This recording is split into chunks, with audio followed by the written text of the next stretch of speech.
The best place to hide the truth is in the pages of a book.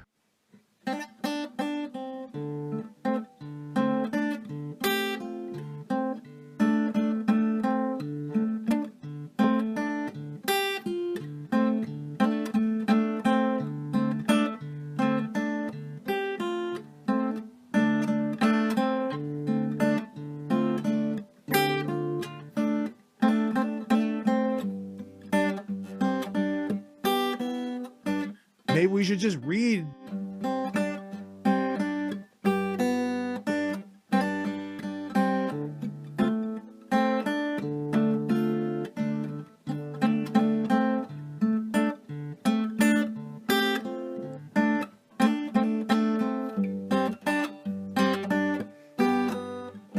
Maybe we should just read.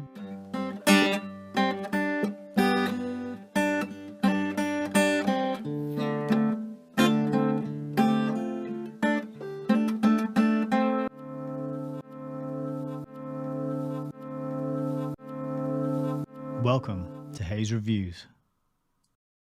Yes, hello, good evening. This is Nick, creator of Hayes Reviews. We're back for another live stream. Tonight we're going to be reading a book, which is what we always do, and we're starting a new book tonight.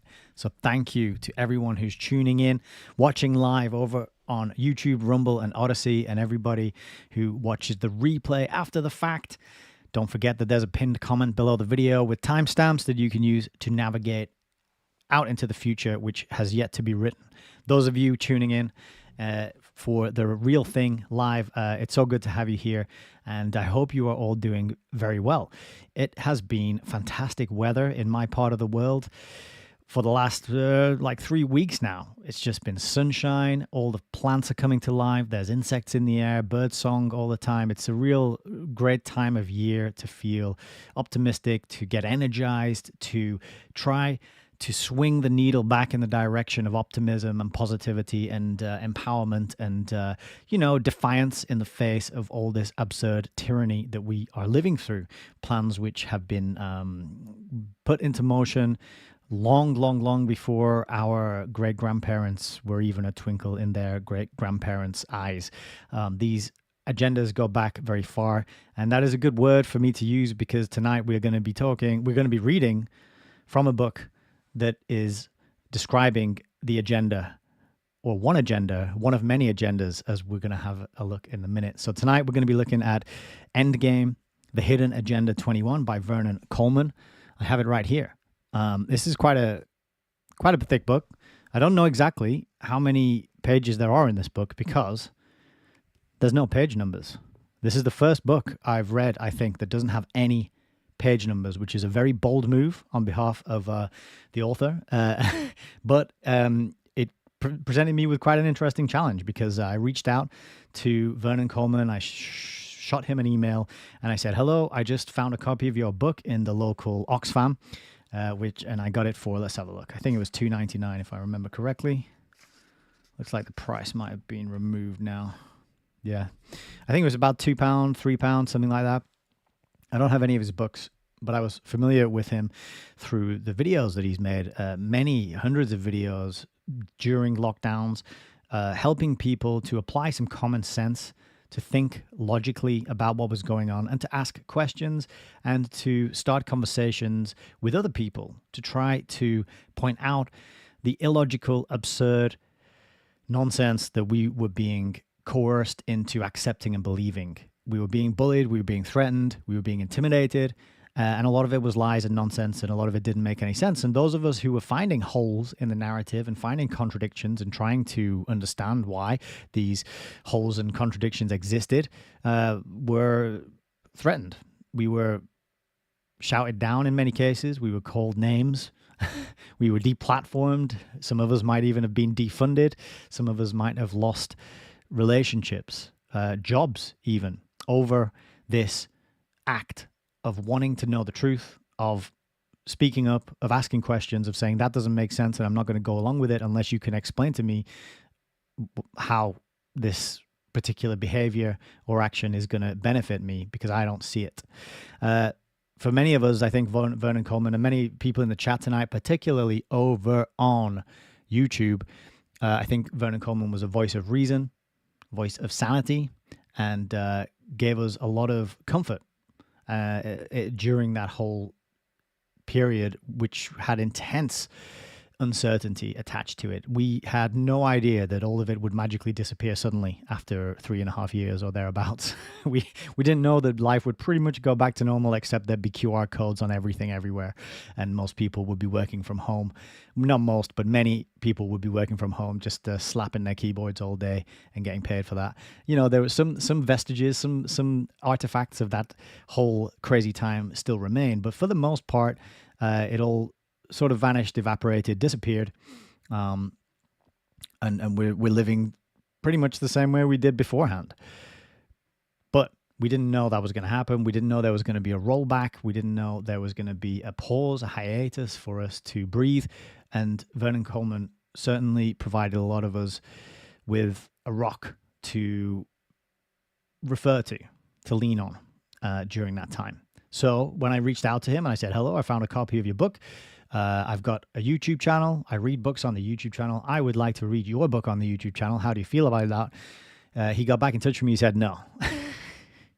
I said, okay, no problem. But he said, no, but thank you for asking. I said, okay, cool. That's fine. I understand. Not an issue. I've got plenty of books that I can read on the channel. And I just thought I'll go about my business and carry on. But then the conversation continued. And eventually, Vernon said that he'd be happy for me to read 25% of the book, providing that I, tell you where the book's available and encourage the people who are watching this to go and get a copy if that is something you would like to do to support Vernon in his work.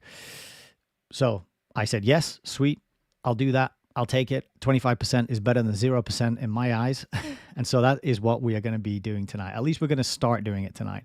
You can see, because I've no page numbers, I've had to kind of guess about how far 25% into the book we might get. I've put a little tab there about where I think is sort of 25%. It's kind of hard to see, isn't it? But that's what that little tab is. I think that's about a quarter of the book. So we'll get cracking on that tonight after the preamble ramble. I don't think we'll get to read a whole quarter of the book tonight. We might stretch this over 2 videos and be back next week to do a little bit more. But that is it. That's why we were here. So I will give a shout out to R Murray1 over on Rumble. And then over on YouTube, we have got CESP, Frank, LJ, David. We've got Mindhack. We have got Plutonian Productions as well. And it's great to have you all here. Dars has also just rolled in too. I hope you're all doing well. I hope you are having a good, productive time and not falling for the psychological manipulation, which is trying to make us all fearful and scared and anxious and stressed and angry and sad and all those other things, right? The solution, which is simple, not easy, but it's simple, is to reject all that and to be optimistic, positive, to be defiant, to be tenacious, to be creative, and to be happy and joyful and full of as much positivity as you can muster. Not to say that you just pretend everything's fine and never look at the bad stuff, but it's about knowing the truth, facing it square on, but not letting it demotivate you or get you into a rut, right? And I know it's hard to do that. As I said, it's not easy, but it is simple. And so hopefully we can enjoy a little bit of reading tonight. And that will be edifying and uplifting and educational. But before we get to the book, as usual, I do have a little preamble ramble prepared. So let's go right on over to that. If I click this button here, hopefully the sound is coming through. You can hear me and see me all right. And so let's get into it. That's the wrong one. We're going here. No, we're not. We're going here. There we go. So the subtitle of the book is The Hidden Agenda 21. Agenda 21 is something that I've covered quite a few times now on the show. And I've been through this very Wikipedia article. As you see, it's all highlighted with things that I think are interesting and worth mentioning. And I've talked about it before. And in fact, I talked about it during the last series of book readings that we did, which was Prince Charles the Sustainable Prince by Joan Vion. If you want to check those out, that series, it's only 3 videos, but it's a really good piece of work, I think, because the book was fantastic and the supplemental research that I found to complement it came together really, really nicely. And so there's some good stuff in there. And it's not too overfacing at 3 videos rather than a 10 or a 14 part like some of the playlists are. It's only 3. So it's a bit shorter, more accessible, and easier to get into. But we covered Agenda 21 before, so I'm not going to go into that again right away. Instead, we're going to have a look at the Sustainable Development Goals. I have not talked about these before because when I went to this Wikipedia page, it wasn't highlighted in any way. So I thought let's have a quick look because these are very closely related to the agenda that we're going to be discussing and that Vernon Coleman is discussing in his book, right? So these are the Sustainable Development Goals, otherwise known as SDGs. These were adopted by all United Nations members in 2015. And back in 2015, there were fewer United Nations members than there are now. At this point, we're almost up to all of them. All of the nations are in the United Nations at this point. But the aim is peace and prosperity for people and the planet. Lots of P's in there. If you like your alliteration, you'll find that particular passage very pleasing to listen to. But yeah, peace and prosperity. So no more wars and no more being unable to afford to pay your bills and buy food. I'm sure everyone is noticing that the price of gas and electricity and food is going down rapidly. So it's great to know that we're on the right path. The SDGs highlight the connections between the environmental, social, and economic aspects of sustainable development. Sustainability is at the center of the SDGs, as the term sustainable development implies.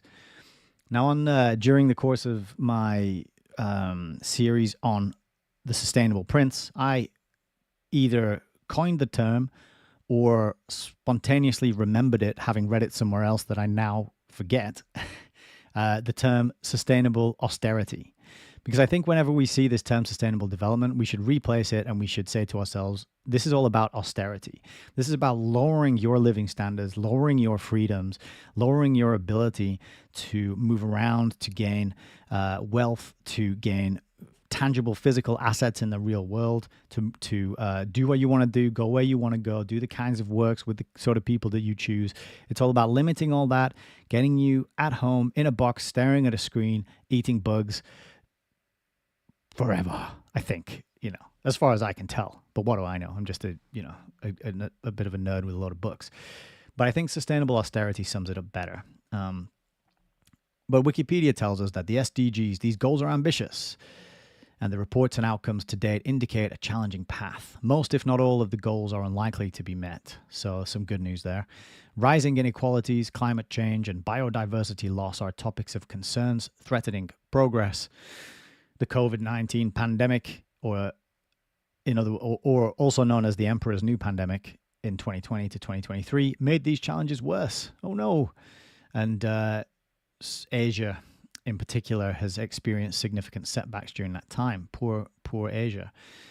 There are cross-cutting issues and synergies between the different goals. So some of them are complementary and sort of overlap. But on the other hand, critics and observers have also identified trade-offs between the goals. So some of them are kind of conflict with each other. And the example given here is ending hunger has a bit of a trade-off with promoting environmental sustainability. Okay. So when I read that, I thought, what does that actually mean? So what he's saying here is that we can't have both. We can have one or the other. So either we can end hunger and give everyone who's alive lots of food, or we can promote environmental sustainability, whatever that means. The environment's going to sustain itself no matter what we do. We might get wiped out. There might be some cataclysm. We might run out of food. We might die off. But the environment's still going to be here and sustain itself, right? Short of some sort of, act of God or a meteorite, if you believe in space and meteorites. But that sort of tells you that we can't feed everybody and have environmental sustainability. So this means whenever you hear somebody promoting environmental sustainability, the flip side of that is we can't feed everybody if we go after this amorphous, unspecified concept of sustaining the environment. So if we can't feed everybody, what do? Well, we just let a bunch of people starve to death, or we get rid of some people, as Bill Gates so expertly described to us in his, I think it was a TED talk where he got his equation up on the board and got everyone in the room laughing. One of these numbers is going to have to come down. And everyone in the room went, he's talking about killing human beings. Yes, isn't that funny? Good old Billy Gates. But yeah, that little bit there stood out to me because it was kind of a implied tacit admission of the true purpose of this sort of push, right? This agenda. But continuing, the political impact of the SDGs has been rather limited, and the SDGs have struggled to achieve transformative changes in policy and structures. Okay, good. I mean, it sounds like they're not progressing very well. I mean, this could be read as good news because it's like, great, they're not getting anywhere with this agenda. But it could also be a sort of a fake where they're like, oh, it's not really working. Bang. We roll out a lot more aggressive attempts to push this stuff through. They're trying to paint it like this really has to happen, otherwise it's going to be an absolute nightmare of a place to live. But really, they're going to usher in the nightmare dystopian digital type slavery system under the guise of this agenda. So it's kind of the opposite of what they're promising. This thing here stood out to me, though, sustainable financing. I've never read about that or looked into that before, so we're going to have a look at that in a moment. Principles of the SDGs. Universal, time-bound, legally non-binding, and agreed upon by governments. Not the people, not the citizens, not the human beings, the living men and women on the planet and their families and their loved ones, not the people who this actually affects. No, it's the governments who decide that we're going to agree on this and roll it out. And no matter what government you elect, they're all aligned to this agenda, right? So that sentence there kind of shows you the farce of elections and the blue team versus the red team, the voting, the democracy, the power to the people type thing. We're in control, and this is the most free system we've ever come up with. No, because no matter who you elect, they're aligned to this kind of thing, right? And it's going to go on ahead regardless. Continuing, the SDGs are emphasizing inclusiveness in the national context and also in global governance. For the national context, this means a focus on marginalized groups. And for the global context, it means a special emphasis on the least developed countries. So it's all about including everyone who is not native to the countries where this is being rolled out. So if you're noticing or finding or realizing that there are certain groups of people who get prioritized, get support, money, or otherwise access to services, etc., and that you do not, that you have to pay for, in fact, by way of your taxation, then maybe what you want to try is going to another country, being a minority there, and to see if you get the same red carpet rolled out for you when you arrive. Because, you know, it might be a tactic that works in the future, probably not in the present day, but maybe at some point, right? But yeah, inclusiveness, it just always means focus on the poorest, the weakest, the least represented, and give them help, advantages, which everyone else has to pay for. So if you are in a developed country and you're doing pretty well, you got some money, you got some resources, maybe you got property, some savings, then you are bottom of the pecking order in terms of who this whole agenda is trying to help. And your resources and the things you've amassed over your life and maybe inherited from your parents who worked hard to build them up for you, that's going to have to be redistributed, because we got to include the marginalized groups and the least developed countries. So it's about like bringing everyone everywhere down to a standardized level of subsistence existence, right? It's where you all get the same number of cockroach burgers, you get the same square footage to eke out your meager existence in. You get the same nonsense job to do on your glowing rectangle, slapping your keyboard all day long for your digital money, which is programmable and you can only spend in the businesses that are owned by the people who sit in government positions. That's it in a nutshell. And they call this the L knob. As you can see there, the L knob, which is the leave no one behind pledge, which is a United Nations. All the United Nations member states have committed to the L knob, and this is pretty interesting and quite a funny acronym as well. And so learning about that, it says a study from 2024 investigated 77 voluntary national reviews and found that people with disabilities are most often identified as furthest behind, followed by women and girls, youth, then the elderly, then children, then refugees and migrants. So if you're a man, you're screwed. Basically, there's no help coming your way. So good luck trying to settle down, start a family, and support them and look after them through your own hard work, because all your productivity, all your effort, all your labor is going to be harvested and doled out to disabled people you've never met, women and girls you've never met, youth, elderly, and children you never met, refugees and migrants you never met as well. Because it's not like they take it off you and then give it out to people and you say, actually, there's a family over there that I'd like my my money that you've taken off me to go to and to support. No. They're wiser than you. They are the experts. They know how to distribute things fairly and equitably. You're just a moron. Just keep working, slave, and keep paying your taxes and shut up. That's the message if you're a man, right? I think this has a hilarious diagram further down here. I might have already gone past it, where here it is. Here's a proposal to visualize the 17 SDGs in a thematic pyramid. Of all the shapes they could have chosen, of all the proposals and ways you could organize these colorful little boxes, they decided to do it into a pyramid. I did click that to try and enlarge it. My browser's being exceptionally slow right now, and I'm not sure what it is. I think my computer's having a bit of a freak out. I might have to do some tidying and cleaning. Hang on, let me go back to this cam for a minute. I think I might just be overloading my computer at the moment. So let's close that colorful pyramid of sustainable development goals down. I might have to shut some windows as well. Bear with me a second, everybody. I apologize for this. Let's see. I'll close that. Okay, looks like my browser is back to life. But yeah, you can organize them into a pyramid. Isn't that handy? We've got some more stuff down here to show you. It's a long article, but funding. For some reason, I got interested in the funding of this stuff when I was reading it, and there are estimates around how much this is going to cost. So estimates include yearly funding of $1.3 trillion would be needed to achieve the SDGs in Africa. Right. There's estimates for providing clear water and sanitation for the whole population of all continents. These have been as high as $200 billion. There's another estimate, $2.5 trillion per year.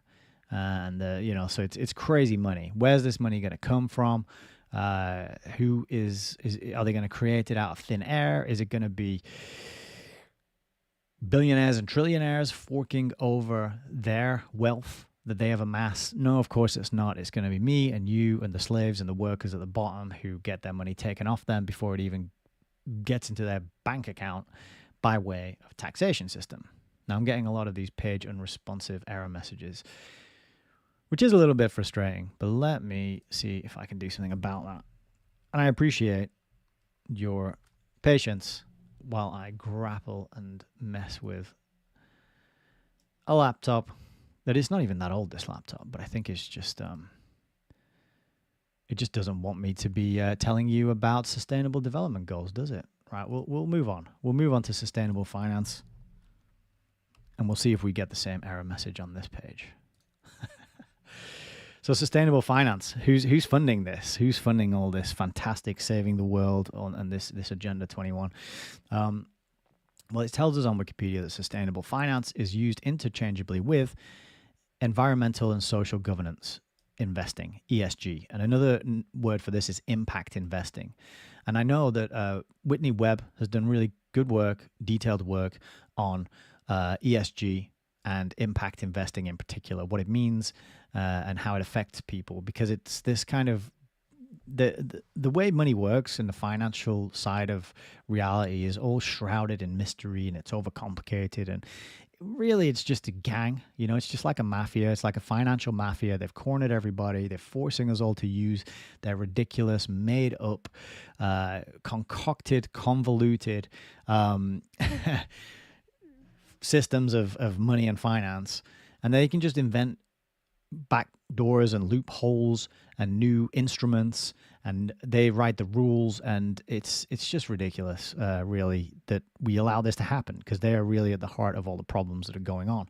Of course, there's nothing wrong with money and trade and capital and capitalism and having a business and buying and selling and all that good stuff, but when you have this much coercion to use privately created systems that are totally beyond scrutiny, and you can't change them, you got no influence over them, they're not inhabited by people you elect or you have any access to, then it's a bit of a problem. It's like, it's just like in Sopranos, where Tony shows up at your restaurant and says, "This is a nice restaurant, it'd be a shame if something happened to it." And sure enough, if you don't pay them, they come around and they destroy the restaurant, and that's your livelihood gone, and you're out on the street. But impact investing, it's a phrase to look out for. And so is ESG investing, because this is how sustainable austerity is going to be financed. So this is a long-standing concept that was promoted with the adoption of the Paris Climate Agreement, and which stipulates that parties must make, quote, finance flows consistent with a pathway towards low greenhouse gas emissions and climate resilient development. This is what it's all about. It's about funding people who are going along with the agenda and defunding and thereby making life hard, impossible, expensive, stressful for people who do not go along with the agenda. So it's just a bullying tactic, basically. In 2015, the United Nations adopted the 2030 Agenda to steer the transition towards a sustainable and inclusive economy. Excuse me. This commitment involves 193 member states, so that's pretty much all of them. And the ones that aren't signed up to this are the ones who, they need to invade. The SDGs aim to tackle current global challenges, including protecting the planet. Protecting the planet. Like, protecting the planet from what? From what? Who is threatening the planet? What is threatening the planet? Oh, it's us. It's us. The common enemy of humanity is man. I'm sure everyone knows where that quote is from. Sustainable finance has become a key cornerstone for the achievement of these goals. Okay. Various government programs and incentives support green and sustainable initiatives. The Small Business Administration also offers loans and grants for green businesses. I don't know if that means you can just paint, all the signs, the signage and the marketing of your company green and get a grant. I don't think that's what it means, unfortunately. That would just be a bit too easy, wouldn't it? But that's sustainable finance. There's plenty more stuff about this on the Wikipedia. I won't go into it too much now. But yeah, that's just a concept worth looking into because, it's affecting us.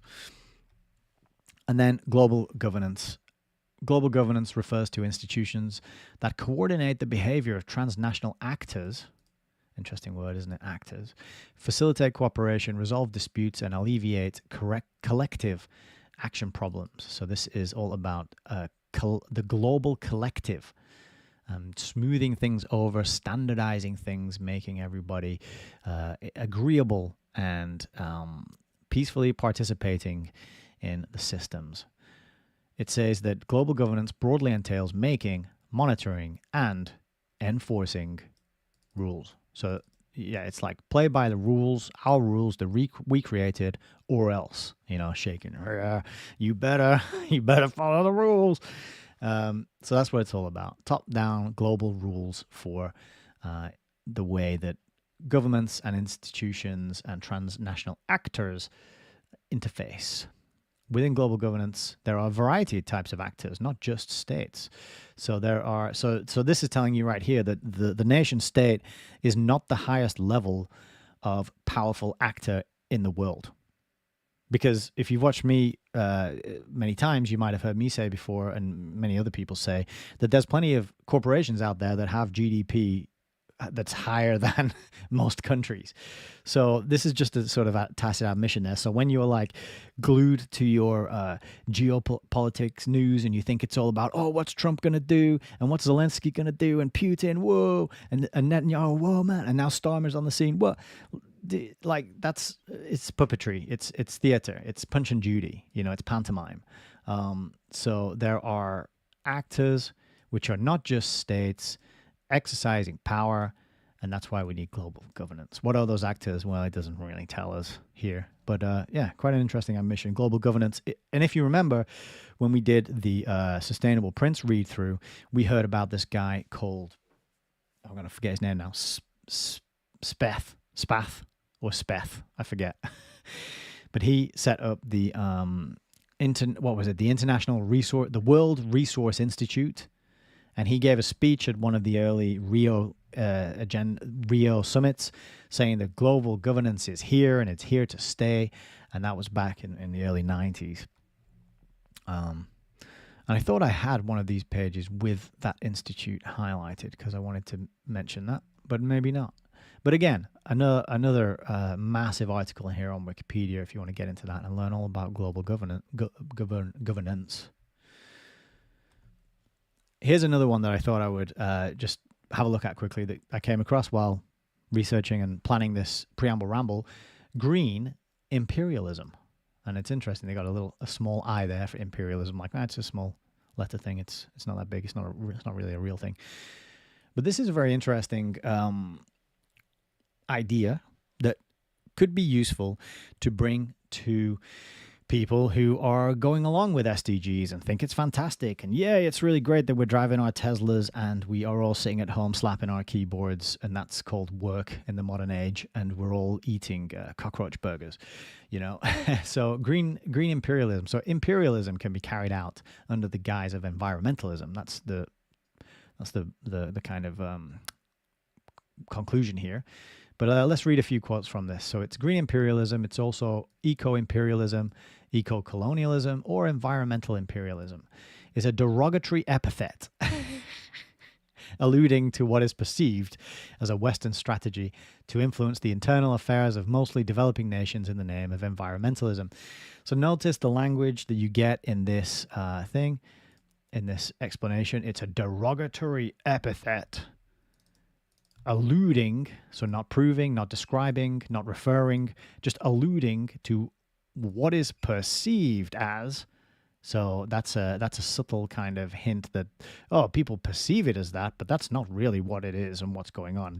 It's just perceived that way, but it's not actually what it is. So, like green imperialism, a derogatory epithet, alluding to what is perceived as.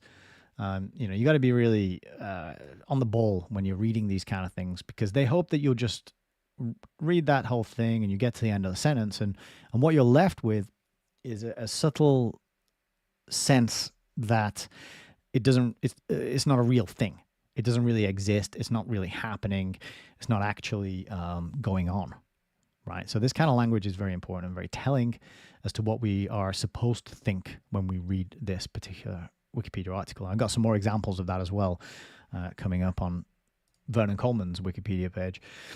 But the etymology, the skeptical perception. So again, it's like, oh, they're being skeptical.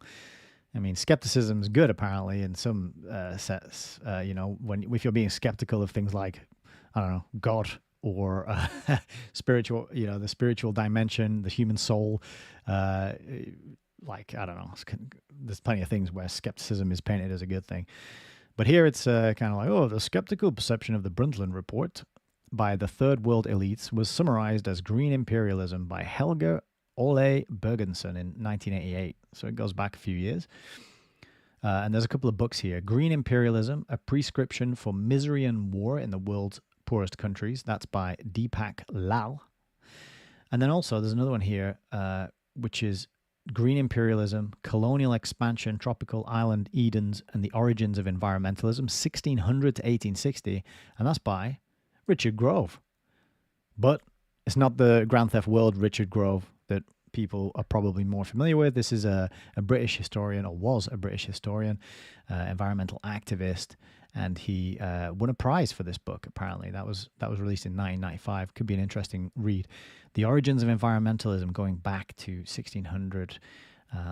That period there is quite. I would like to read that and know more about it. Curious that his name is Richard Grove as well, right? So continuing, the first mentions of the term environmental colonialism appeared in connection with debt for nature swaps since 1989. Debt for nature swaps, what are they? Sounds like debt for nature swaps? I mean, I've got a bunch of debt. How about I swap you my debt and you give me a patch of land with some nature on it that I can go and enjoy? Sounds good. A debt for nature swap, it's a financial transaction in which a portion of a developing nation's foreign debt is forgiven. It's an interesting word, isn't it? Forgiven, not erased, not removed, not cancelled, not gotten rid of, not written off. It's forgiven. You can't pay your debt, but we will forgive you. You are forgiven, my child, for not being able to pay your debt. So the debt's forgiven in exchange for local investments in environmental conservation measures. So to me, this reads like, okay, we do the John Perkins Confessions of an Economic Hitman type of scam. We get these developing countries and nations into massive amounts of debt, and then we tell them that, like, oh, we'll forgive some of your debt if you let us build a nature reserve that we can then use to sell holidays and tourism and build our businesses on and make a ton of cash, exploiting the land and resources that you have in your country that you own. That's what it sounds like to me.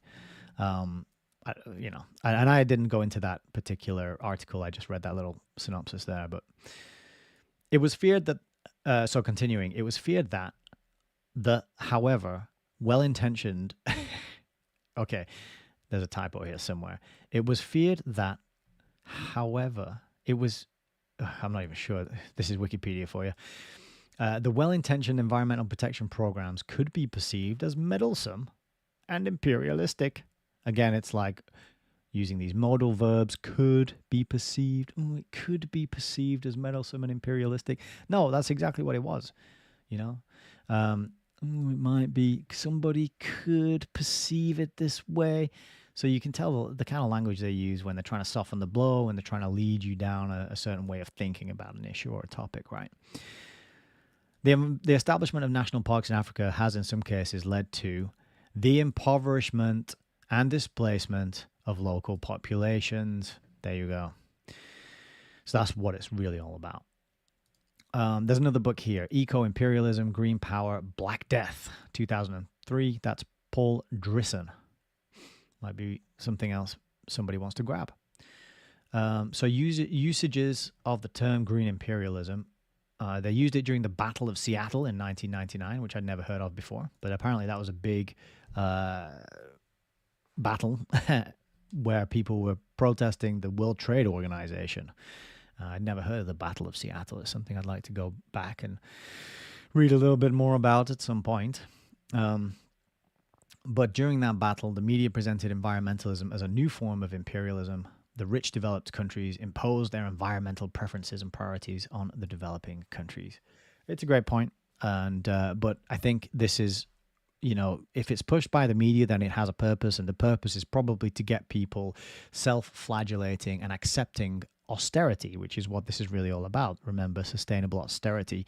It's like, well, yeah, we have been pillaging and plundering all these poorer countries, so we kind of deserve to pay these high taxes and eat cricket burgers and not be able to afford to buy property and to live in house shares and to not have any land to ourselves.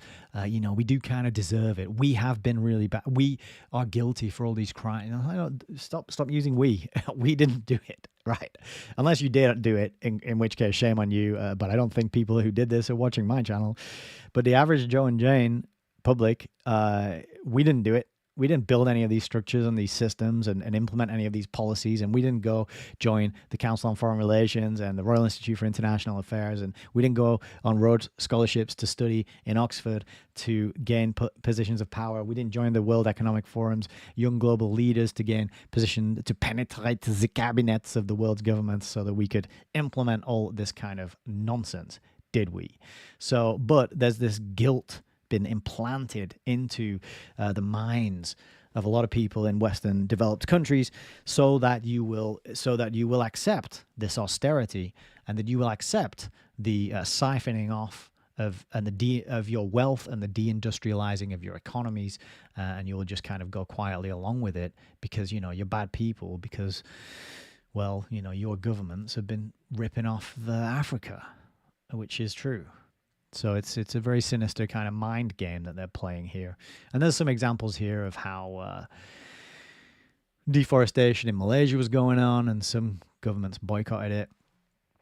A few examples of this kind of stuff, right? One of them, which was interesting down here, is the approval of the World Bank loan of $3.05 billion for 4,700 megawatt Medupi power station. And I'm guessing MW stands for megawatt in this context.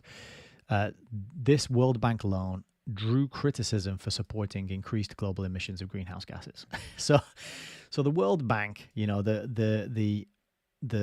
the bank which sits at the apex of the world financial system, as described by Professor Carroll Quigley in his book Tragedy and Hope, is handing out loans which is causing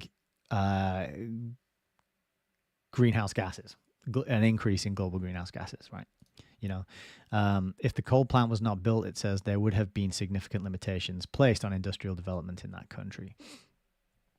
So it's this kind of like, well, the undeveloped world, they're allowed to use coal power stations, and they're allowed to use all these things that we can't use in the West and developed world, because we've had our heyday and now it's time for decline here. But they haven't had what we've had, so they're allowed to go through the same development, use the same technologies, enjoy the same speed of increase in material comfort and wealth.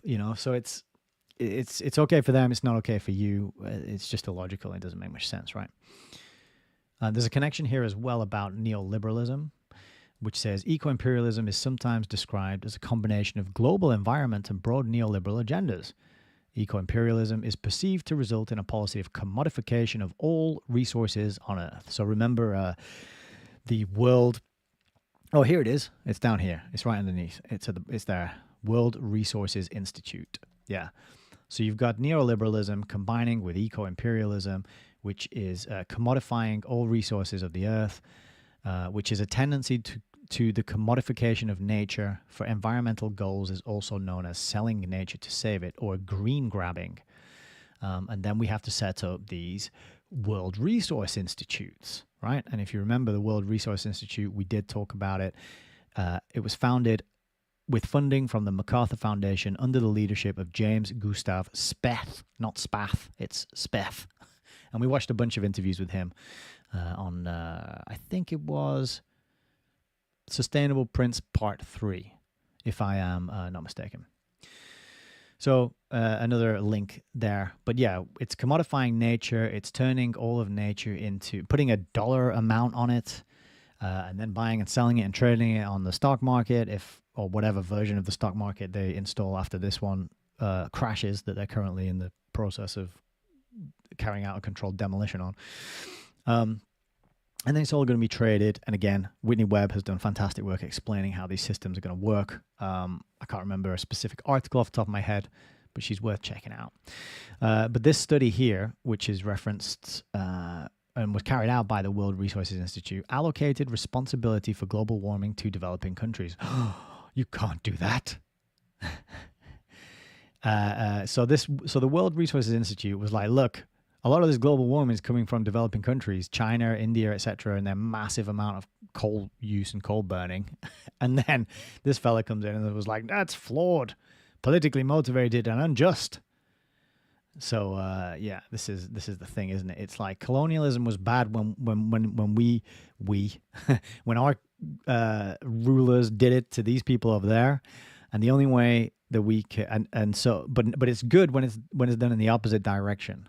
When our living standards are reduced and we're forced to live in austerity, and whilst theirs rapidly increase and accelerate and go up. Yeah, so illogical nonsense. It doesn't make any sense if you ask questions and try and apply a bit of logic to it. It just falls apart. And there's another book recommendation here, Apocalypse Never, Why Environmental Alarmism Hurts Us All, and that's by Michael Schellenberger. And I haven't read it. I just thought I'd highlight it because we're all about books on the channel. All right. So that's my little tour of Wikipedia over. There's not enough hours in the day. You know, I would love to put more detail and spend more time explaining and diving into those articles and picking out the connections. But I do want to read a book.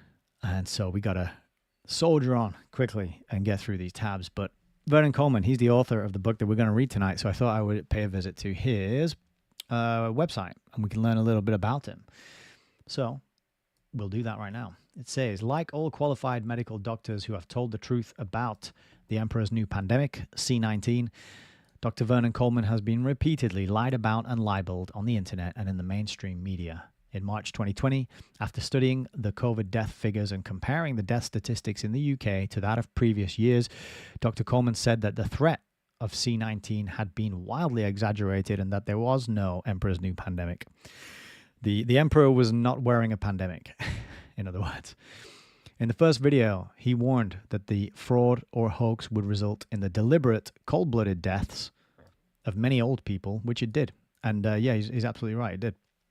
The policies that were rolled out in old folks' homes were catastrophic and really harmful, and forcing families to stay home, to not visit their loved ones, you know. And I was actually working not in a care home for old people, but it was a care home for vulnerable adults with learning disabilities at the time.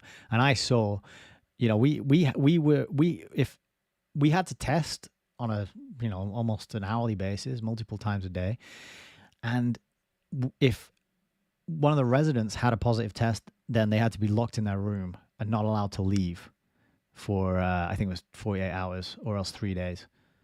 You know, that happened, you know, on my watch, and I will always feel guilty for being part of that and not fighting back harder. Luckily, touch wood, they were okay with it. They were pretty comfortable with spending a lot of time in their flats, but these were small, like bedsit flats. They had everything you need, a little kitchen, a little bathroom, but it was not a lot of space. And having to tell people with learning disabilities that, look, you can't leave your flat for 3 days, when they don't really understand, in some cases, the reasons, it felt cruel, it felt despicable, and it's a stain on my conscience, you know, and I don't feel good about it at all. But I just mentioned that to say that I did have first-hand account of how the vulnerable were treated during this time. And, you know, I respect Vernon Coleman for speaking up about it and making videos and pointing it out, because a lot of people were not aware of these kind of things. So continuing, it says, as a result of his video, his Wikipedia page was deliberately and dramatically changed by government employees and used to monster him. All his lifetime achievements were removed without any evidence or justification. He was labeled a conspiracy theorist and said to be widely discredited. Google, which works with Wikipedia, reproduced the lies in an attempt to discredit him so that nobody would believe his warnings. And that is all absolutely true, as we're going to see in a minute when we have a look at his Wikipedia page. But he's a Sunday Times best-selling author. He's written over 100 books, which have sold over 2 million copies in the UK. And many of these are available still for sale on his website and on Amazon. UK publishers include Pan, Penguin, Corgi, Arrow, Star, Mandarin, Macmillan, Century, Thames and Hudson, Sidgwick and Jackson. So that's a lot of big publishers. A lot of my books, I recognize pretty much all of these. A lot of my books come from, I have Macmillan, I have Pan, I have Penguin. These three, Corgi, Arrow, Star, I don't have. Century, I've got. Yeah. So mainstream guy, for all intents and purposes. And his books have also been translated into 25 languages, which is pretty awesome. And then Dr. Coleman is a general practitioner, principal, and a former professor of holistic medical sciences at the International Open University. He's got an honorary DSc. I'm not sure what that means. He's given evidence to the House of Commons and the House of Lords in the UK. And anything else we want to mention from here? And then there's a bunch of quotes taken from various newspapers: The Sun, The Observer, Economist, Independent, Spectator, Guardian. So, point being, Vernon Coleman's been around the block a few times. He's been doing his thing for many, many years. And lots of accolades have been sent his way by newspapers that we all know and love and trust and read every day. Mainstream news sources is the point. So let's have a look at what the Wikipedia says. Vernon Coleman, here he is. And 1946, he was born. He's an English conspiracy theorist. Right, the first thing it says, like it's a job, like it's a title, like it's some sort of pastime or occupation. You know what I mean? It's hilarious. And writer. Just add that bit. The dude's written over 100 books. He's a conspiracy theorist and writer. He does every now and then. He dabbles. He dabbles a bit from time to time. Who writes on topics related to human health, politics, and animal welfare. He was formerly a GP, so he's been through the medical training and practiced in the medical system, and he's also a former newspaper columnist, which means he's also worked very closely with the media and its systems and structures. So he knows how all that stuff works on the inside as well. So he's an insider, in other words, or at least an ex-insider. Coleman's medical claims have been widely discredited and described as pseudoscientific conspiracy theories. Okay, they haven't been disproven. They haven't been what's another word that I'm trying to use? I'm trying to point out, like, they don't use the strong language, which is kind of like he lies and these are the things he's lied about and here's the truth and here's the evidence that backs up our claims. It's always using this kind of like vague lying, like he like the passive voice, have been widely discredited. Well, by who? Who discredited him? Who discredited his claims? Oh, you don't worry about that. He's been described as pseudoscientific. Well, who described him? And there are some links here, so let's have a look.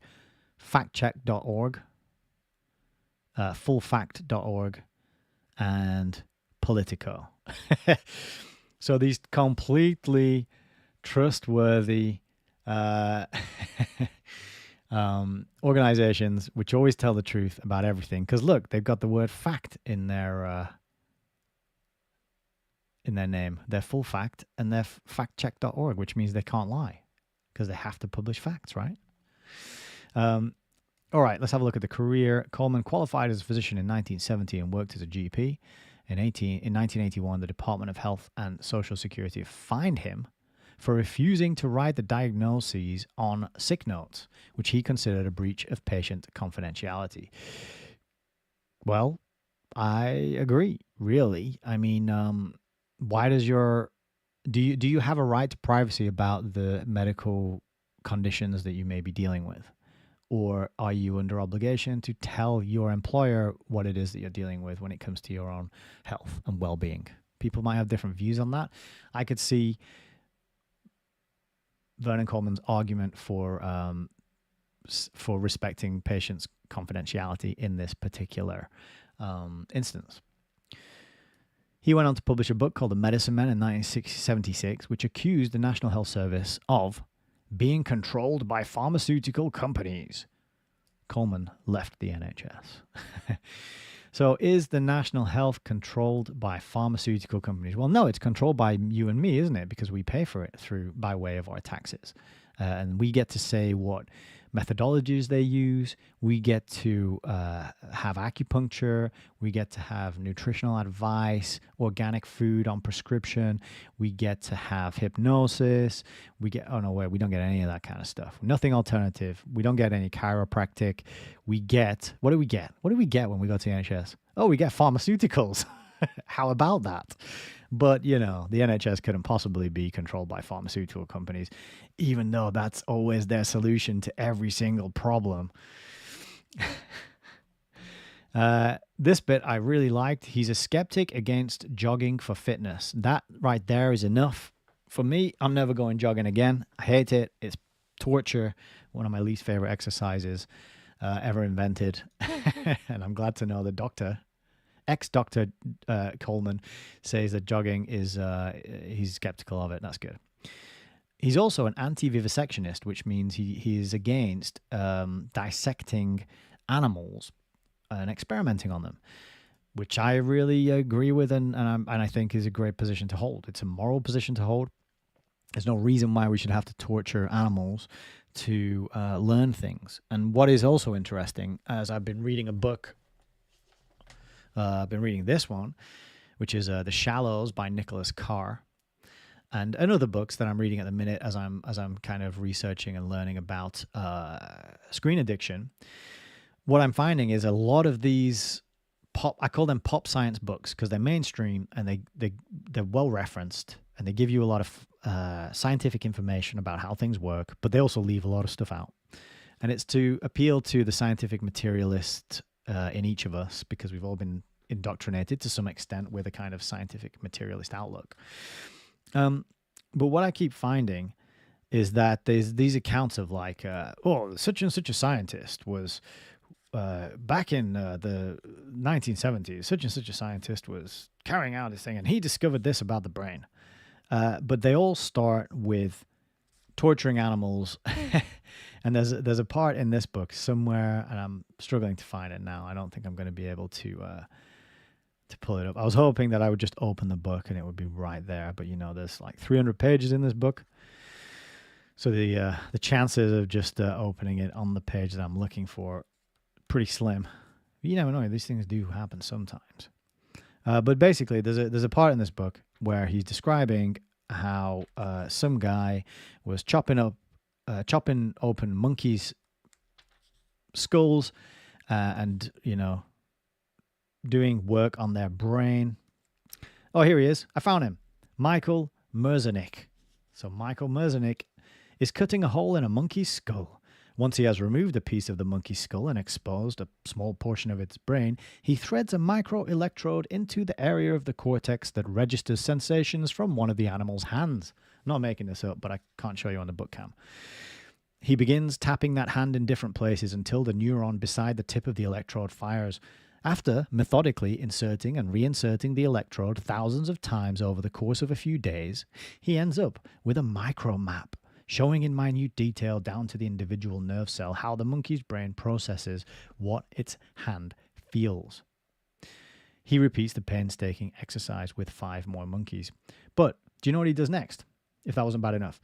Using a scalpel, he makes incisions in the hands of the animals, severing the sensory nerve.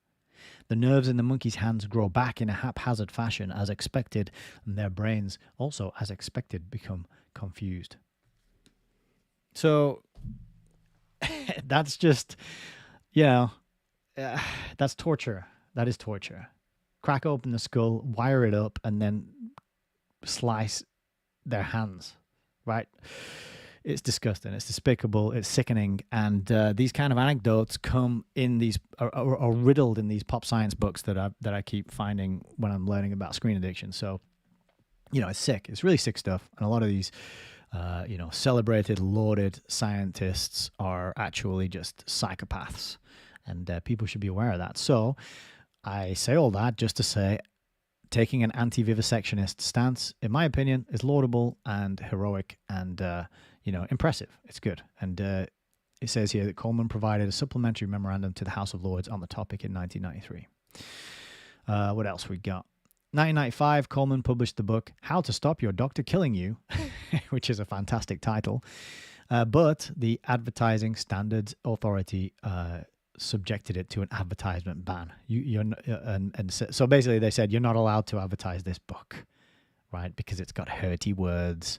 It might make doctors feel bad. So he wasn't allowed to advertise it. Writing and media appearances. It says Coleman's self-published books and blog have been reported as a major source of misinformation. Now, again, not has been proven to contain misinformation, not is full of lies, which are ... and the truth being ... What they're saying is someone else has said that Coleman's books and blog are sources of misinformation. So you see how it plants the idea that it's misinformation, it's wrong, it's false and misleading, without actually telling you and showing you that it is. And it gives you a bunch of citations here, but this first one I read from the Bangkok Post was just an opinion piece, just like literally just opinion. Didn't address any of the information or the content, didn't refute it, didn't engage it on an intellectual level, right? And a lot of it is just ad hominem hit pieces. And just there's another logical fallacy where you associate one thing with another thing to discredit something, right? And all of these are like that. So yeah, like Vice, right? This woman secretly runs one of the world's biggest anti-vax websites from her house. Well, if you're writing an article about it on your website, it's not that secret, is it? And if it's the world's biggest website, it's not that secret, is it, David Gilbert? What else we got? Yeah, there's the Independent here. Labour accuses government of complacency over injection misinformation. Anti-lockdown advocate appears on radio show that has featured Holocaust deniers. So again, that's like association. It's like, oh, this radio show has Holocaust deniers on it. Therefore, this anti-lockdown advocate must be wrong. He's a denier. He's denying things. Do not deny things. So again, it's all illogical. It's logical fallacies. It's all ad hominem, and it's all just opinion stuff. And it shows you right there, has been reported, right? What is the information contained in the books and the blog? What is the information that contradicts it? And show us where he is lying and saying things wrong, right? Can't do it. So that's why they rely on this mealy-mouthed, cowardly way of writing. And it's just, I got to stop looking at Wikipedia, but it's just the most convenient thing for these preamble rambles. A bit of a victory here, though. Coleman's novel was turned into a film, which is pretty wicked. I have no idea what that film is about. It's called Mrs. Caldicott's Cabbage Wars. It also has Peter Capaldi in it, who played Doctor Who. But even on here, they have to get in the dig, right? It says that it's based on a novel with the same name by author and conspiracy theorist Vernon Coleman. But at least they put author before conspiracy theorist when when they mention him here. So a little bit more. Whilst working for the Sunday People, Coleman wrote that if children diagnosed with autism were stuck up to their necks in a vat full of warm sewage for 10 hours, they would soon learn some manners. That did give me a chuckle. Okay, so controversial opinion, right? He also said that diagnoses of hyperactivity and autism were misused by middle-class aspirational parents to excuse the behavior of their obnoxious children. This is funny. As I mentioned, I did work in a sort of in a supported living environment. I've spent many hours with many different people who have diagnoses of autism. And I'll tell you right now, some of these people are in desperate need of care and attention and support. And some of them weren't. They were very aware and able and capable and competent, but there was this kind of loophole whereby once you had your diagnosis, and just because you have a diagnosis doesn't mean you have the thing that you like, especially when it comes to something like autism, and everyone's always like, oh, it's my autism, or I'm a bit on the spectrum. And it's so vague, it's so woolly, and it's this massive umbrella of behaviors that fall under that label of autism, right? It's not a black and white type thing. It's not like you're there's blood shooting out of your neck and it's like, oh, you've got a stab wound in your artery there. So the diagnosis is incredibly vague, woolly, unreliable, and it's a fairly new phenomenon. It's it's not new, but it's increasing, right? Because people realize that if I can get this diagnosis, then I get special treatment. I get to be in the special class of people who get left behind according to the SDGs, and who get the Sustainable Development Goals, the UN, the Agenda 21. The disabled people are being left behind, right? If you're neurotypical, then you don't get any extra help or special treatment, or nobody cares about you, and you don't get any support. You just get to go and grind and pay your taxes and put up and shut up and suffer it alone. There's always alcohol and prescription medication and, computer games and all the other vices out there if you want to let off some steam. But, I don't think people should be quite so touchy, especially I don't know when this quote was made. Let's have a look. So back in the 90s, right? So it's a while back.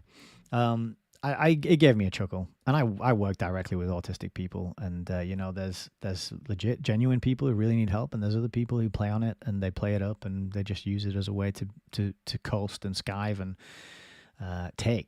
be on the take. To be honest, so I don't know. That was just my thoughts about those two comments. Owen Spencer Thomas, on the other hand, says it was deeply hurtful. Ooh, hurty words. Can't have hurty words anymore, though, can we? Coleman declined to what was this again? So, they invited him to go and look after an autistic.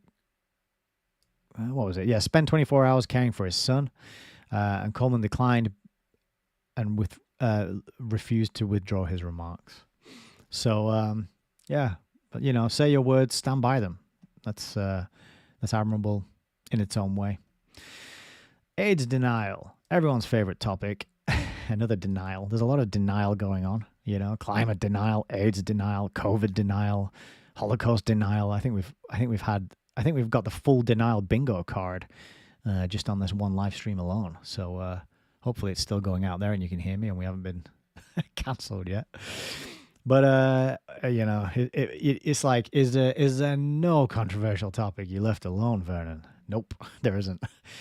He even went in for AIDS now. So writing for The Sun in 1989, Coleman denied that AIDS was a significant risk to the heterosexual community. He later claimed AIDS is a hoax, writing, "It's now my considered view that the disease we know as AIDS probably doesn't exist and has never existed. Such claims have been rejected by the medical community." Again, it's language that leaves you with the impression that he is wrong. But just because you reject someone comes up to me and they might say, I think the Earth is basically a bowl shape and it's spinning through space, which is a vacuum. And there's a lot of gravity and physics going on, but that's basically what's happening. We're living on a ball that's flying through space. I could say, I reject your claim. Right? Just because I've rejected it doesn't make the claim wrong. But, the medical community who, see how people who question medical orthodoxy get treated, i.e. kicked out of their jobs, slandered, libeled, all that kind of thing. They see what happens when you question the orthodoxy. They rejected his claims. Well, I'll tell you which member of the medical community did not reject his claims is this guy. Actually, I don't know if it was a member of the medical community. Let's see. Who is he? All right, so this professor of molecular and cell biology, a pioneer in retrovirus research, and the first scientist to isolate a cancer gene, recipient of the Outstanding Investigator Grant from the National Institutes of Health. So the guy who's got all that stuff, his name, I'm going to show you right now. I'll just go over to the cam. This guy, Peter Duisberg, he agrees with Vernon Coleman. He wrote this massive book explaining why he agrees with Vernon Coleman. It's called Inventing the AIDS Virus. And if you can see at the top there, that little blue tab that I stuck in, that is all appendices and research papers printed in full and included in the book. So that's like a third of the book is just references and evidence and scientific papers, right? Have a look about how much I got this book quite a while ago, The price now, you're looking between $300 and $600 to buy a copy of this. But this guy who, agrees with Vernon Coleman, you can see here there's a quote from Carrie Mullis, who most people will know is the creator of the PCR test. And he wrote the foreword to this book. And Carrie Mullis died very shortly before the Big C event was rolled out. But yeah, there you go. Peter Duesberg agrees with Vernon Coleman. So the medical community can go around rejecting the claims however much they like, right? So moving on to the next bit of controversy, the anti-injection and conspiracy theories. Coleman has claimed that C-19 is a hoax, that injections are dangerous, and that face masks cause cancer. All these claims have been debunked by more senior medical professionals who want to keep their jobs because they recognize that if you question any of these things, you get sacked, right? I mean, this is literally what was happening. And we got to say that more senior medical professionals have debunked Coleman's claims. It's like, yeah, because they could see that if you question these things, your job is gone. Toast. You are toast. You ain't paying your mortgage. Your family, your children, they're out on the street. They don't have a place to live anymore. You can't buy food. But they don't mention that bit, obviously. They don't mention the fact that they were sacking people who were questioning these things and diving into the research and trying to make sense of it, right? So, so that means nothing. Coleman has also claimed the coronavirus pandemic has links to the Agenda 21 conspiracy theory and Great Reset theory, which both suggest a cabal of elite figures are attempting to depopulate the global community. No evidence has been found to support these claims. Well, the people who wrote this Wikipedia page obviously haven't been watching Hayes reviews, have they? No evidence. Oh, I haven't got my book. I apologize. I'll go back to this. I wasn't showing the article there when I was reading that bit. Yeah, so no evidence apparently has been found to support the claims of the Great Reset theory, the Agenda 21 conspiracy theory. No evidence apart from all these books that we've been reading on the channel for, the last year and a half. And then in 2019, Coleman wrote another book, which is entitled "Anyone Who Tells You Vaccines Are..." I'm in the habit of calling them injections because I feel like it might get, I might get kicked off the channel for saying vaccines, but I guess not anymore. Anyone who tells you vaccines are safe and effective is lying. That's the title of the book. Another fantastic title for a book. And then booksellers were criticized for selling it. Again, they weren't refuting the information, the argumentation, the logic of the things contained in the book. They just went after the booksellers and criticized them. You're a bad person. You're a naughty, naughty bookseller. You shouldn't be selling these books.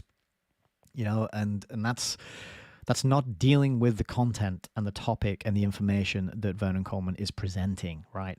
It's just going after him, putting pressure on the booksellers to not sell his books. So it's an economic attack on Vernon Coleman, in other words. There's a couple of articles there about that. Coleman later claimed, no one can possibly know if the COVID-19 vaccine is safe and effective because the trial's still underway. And I don't know when he made that claim. Let's see if the link here if it tells us when he made that claim. 2021. So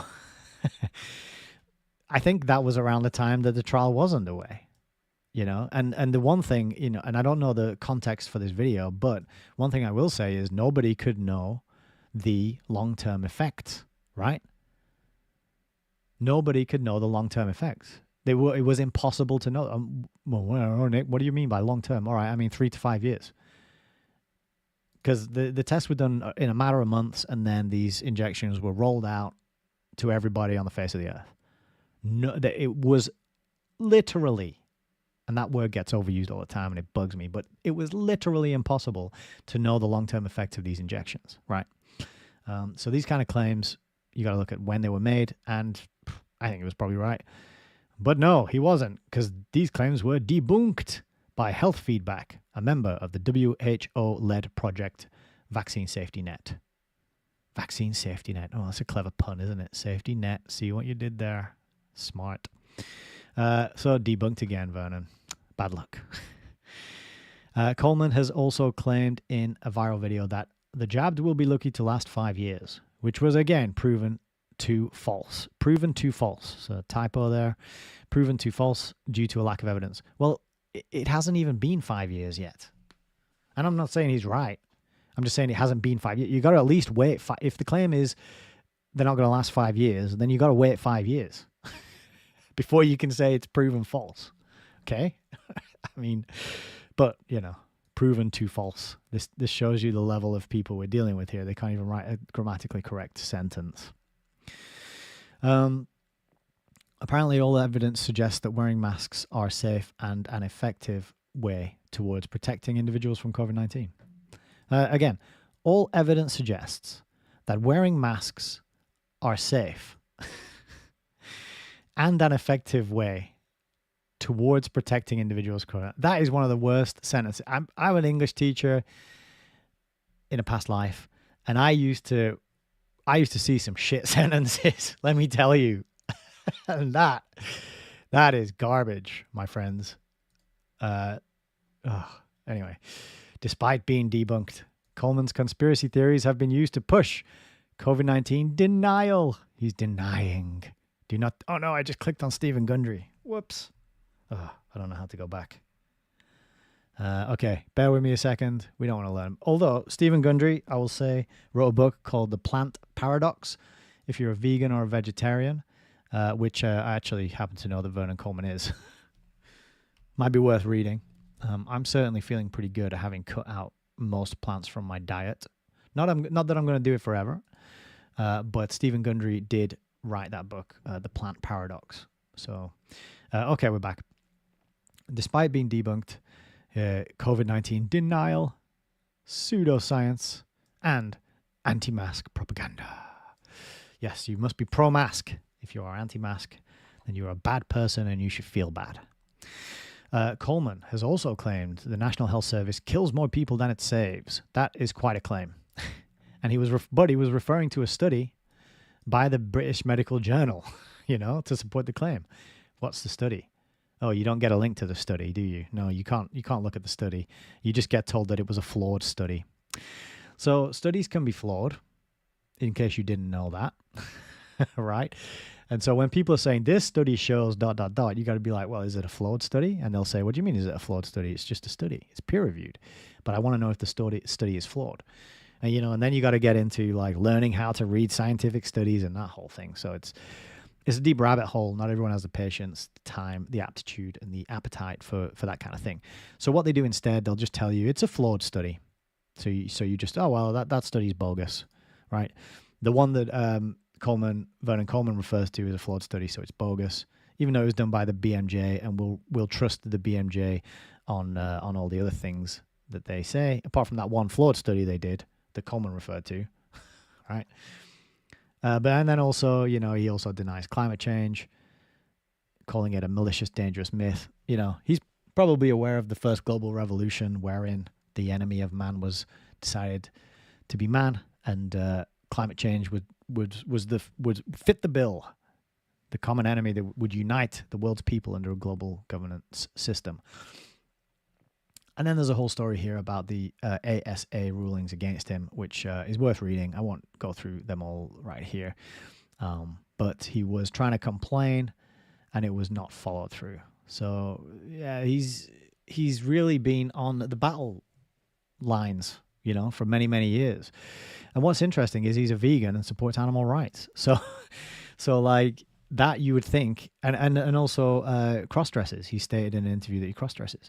So cross-dressing, veganism, and supporting animal rights is, that's part of the establishment's agenda.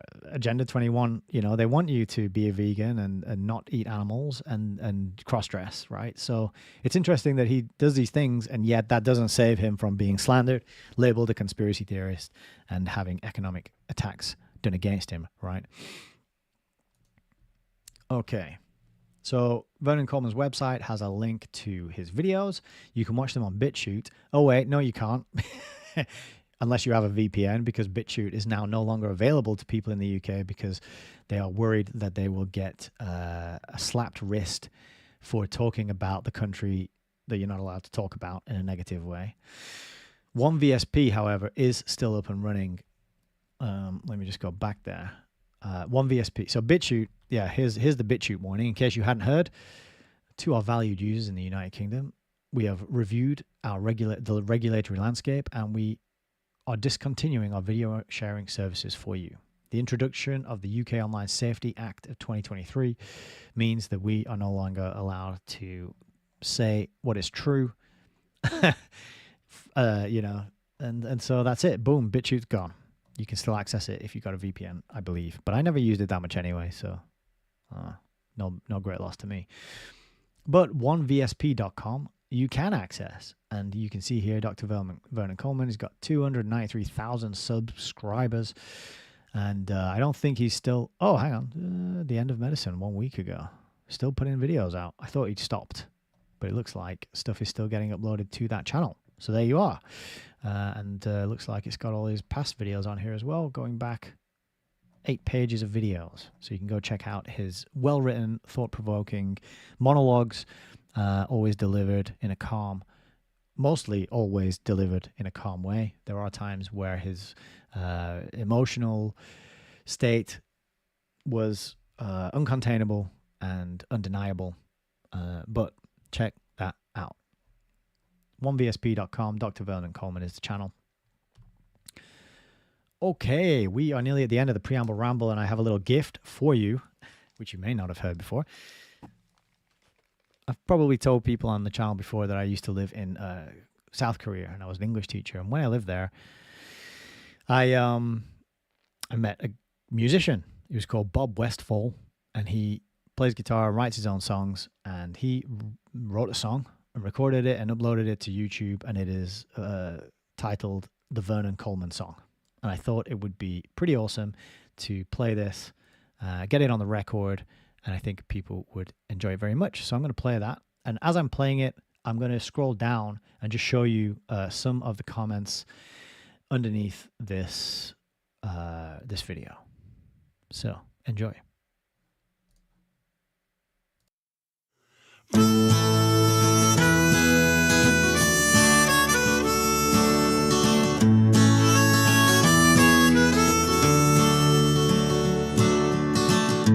Anyone who questions authority is a dangerous conspiracy theorist, says the propaganda machine, while selling fear.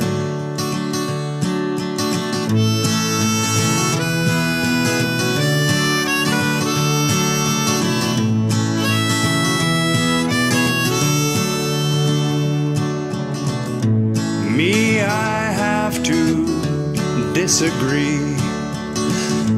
Can't help feeling we're being lied to, misled by governments that distort truth.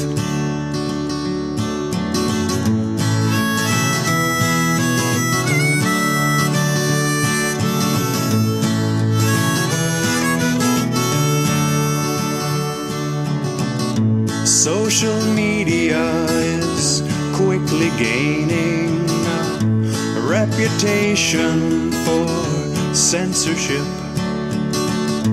Pretty soon only state-approved lobbyists allowed. YouTube is no more than a worthless propaganda vessel, specializing in indoctrination.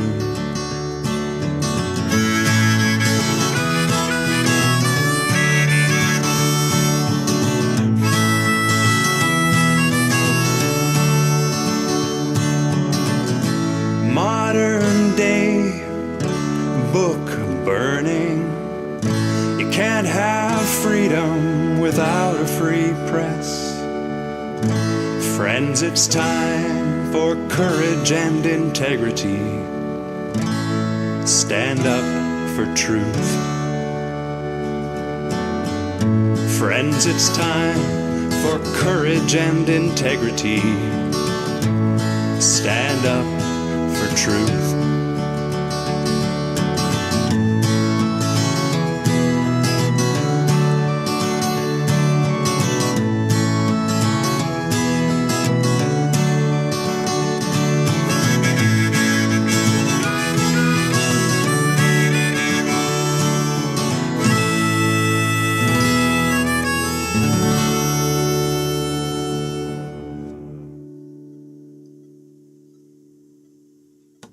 All right.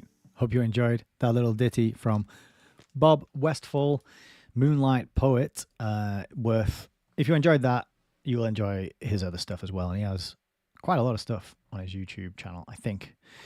But let's just, I didn't want to interrupt the video to go through the comments, so let's do that now. And just have a look at some of these. These are 4 years ago when the song came out. Gives you a sort of snapshot into how people were feeling back then and how people felt about his work, right? Dr. Vernon Coleman is a hero for standing up and telling the truth. Great song. Dr. Coleman, the truth from an old chair. Never miss it. Old man in a chair is the best. I just love him. Dr. Coleman, you are one of my heroes. Citizens of the planet need your voice. Thank you. The man in the chair speaks truth. Excellent. If anyone deserves to have a song written about them these days, it's the great Dr. Vernon Coleman. The words are perfect. As the song says, spread the truth, not propaganda. Count me in, Dr. Coleman. Yes, you are a man of integrity. We need more of your kind, then the world would be a much happier place. And it just goes on.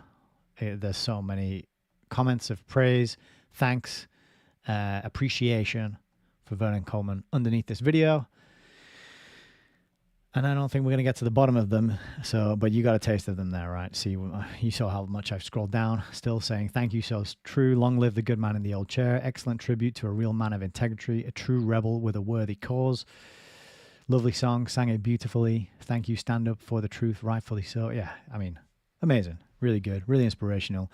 And that is going to bring us to the reading. Oh, I did have a bunch of other books here I was going to mention to you as well, but I don't want to go back to it now. It's just a bunch of books on injections. I'll hold these up and you can take a screen grab. I meant to show you these back when we were talking about on Vernon Coleman's page about anti-injections, and deniers. So if you want to know what the case is against injections, you might want to grab some of these. I won't read through them. Just take a screen grab, pause the video, or write them down super quickly if you are very fast at writing with a pen. But there you go. So when you are being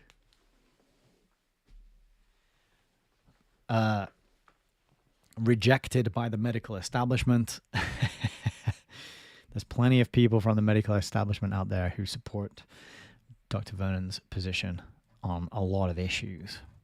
And so that brings us to the end of today's preamble ramble. So thank you for hanging in there with me. And this is the part of the video where I tell everybody about allmylinks.com/Hayes Reviews, where you can find all my links. And that includes my email address if you want to get in touch. That includes my album of songs recorded and written by me on an iPhone. But that's Brave New World Order, the album. It's got about 11 songs on it, I think. My channels where I stream, my social medias where I do social mediaing, and ways to send one-off donations, ways to do monthly support. You can send me crypto too. And then down here at the bottom wiggling is the guitar music bundle download. So if you like the intro and outro music to the stream, you can get it and you can listen to it whenever you want at any time. It's free. And there's a little download link to grab it. It's about 3 hours worth of tunes, also recorded on an iPhone, so it's not high quality, high fidelity type stuff, but it's authentic, it's honest, it's made with love, and it's a small slice of, it's a gift really from me to you as a thank you for supporting. At the very top here, we've also got a link to school.com/Devised, which is my online community. And if you click on that link, you're going to be brought to something that looks like this.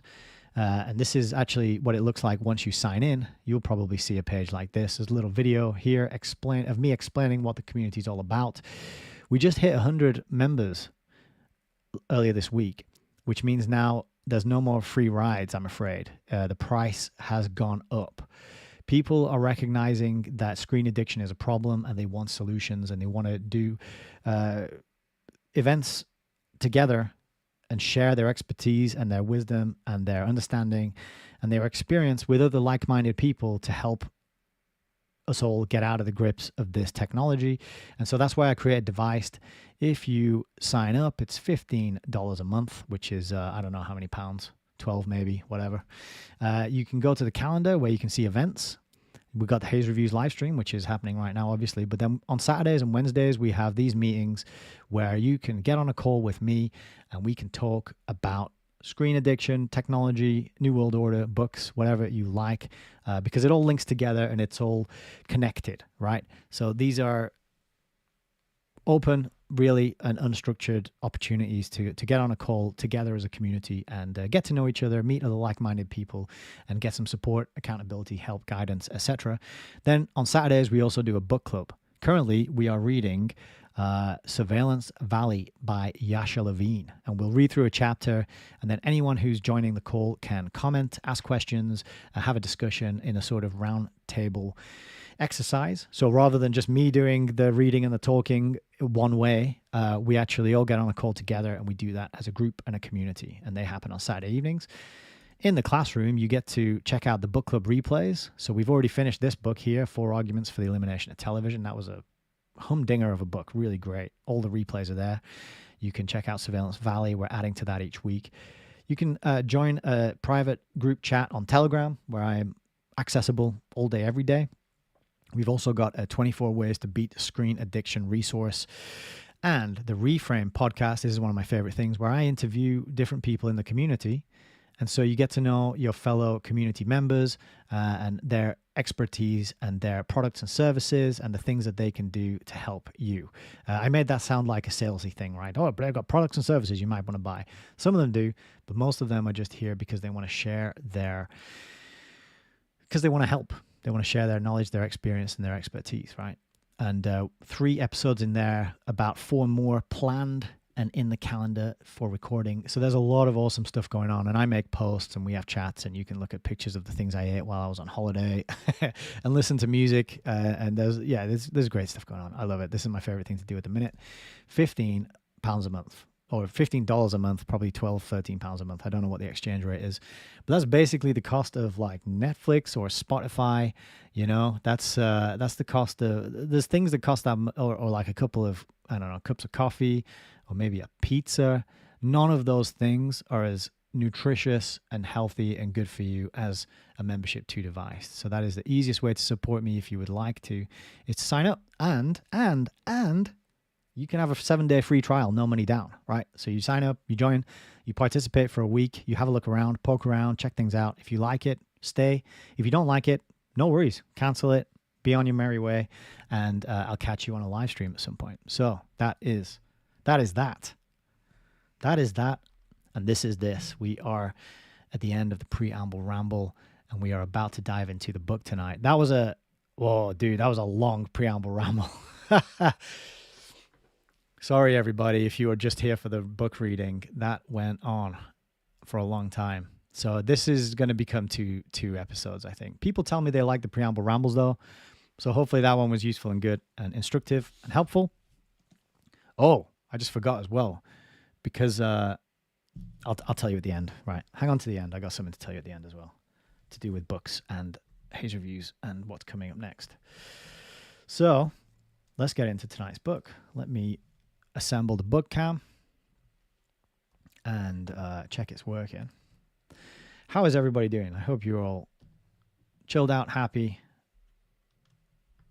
I am so grateful that you joined me on a Friday night, because Friday night's usually the night that everyone's like, yeah, it's Friday, we got to go out and poison ourselves.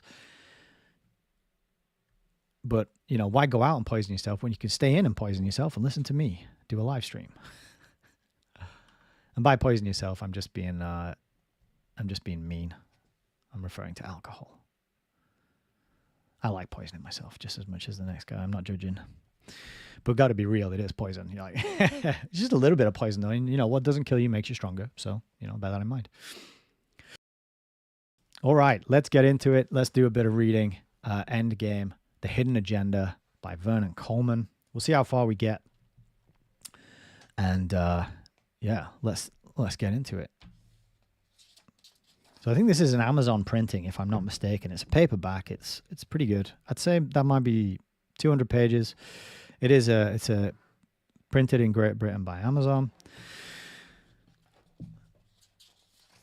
And here's a bunch of quotes, what the papers say about Vernon Coleman. So I think these are similar to the quotes that we saw on the website. The calmest voice of reason, says the observer. Oh, my pencil's not here. Gutted. Where did I leave it? The ecologist says no thinking person can ignore him. The Daily Telegraph says a godsend. Independent on Sunday says superstar, and the People say brilliant. And he goes on and on and on.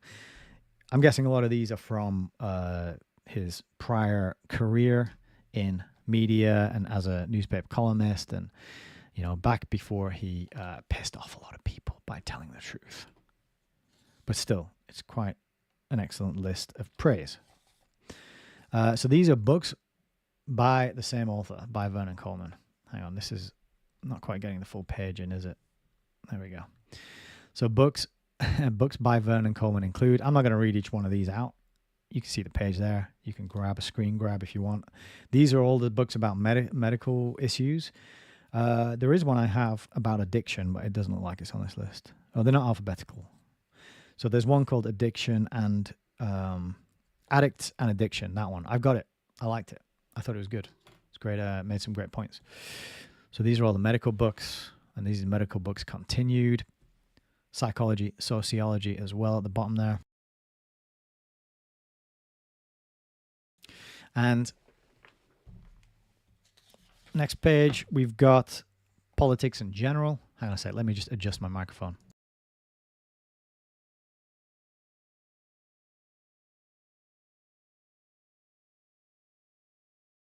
Okay, got to get comfy.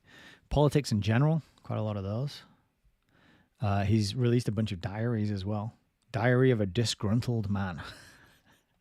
He's got a knack for titles, I'll tell him that much. I'll admit that much.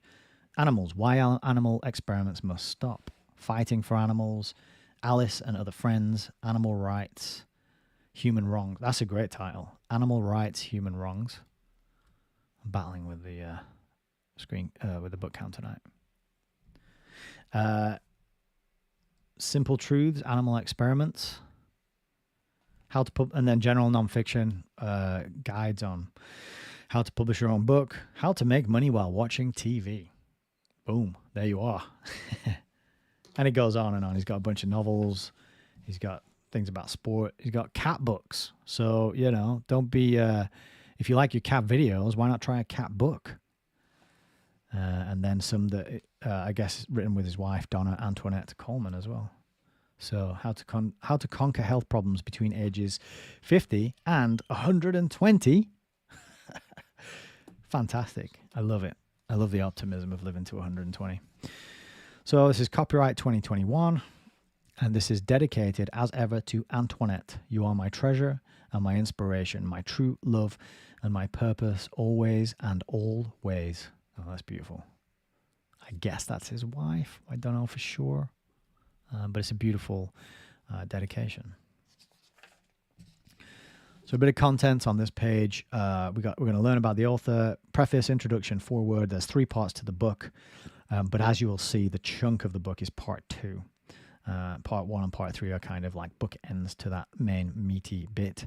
There's an afterword, and there's an essential reading list at the back, which is great. I love a book that has more book recommendations, right? So if I can get a book and it gives me another 10 books to buy, then I'm happy because I want to know where this person got their information from. So it's not just word of mouth opinion, him throwing around what he thinks with no evidence to back it up, yeah? So the author.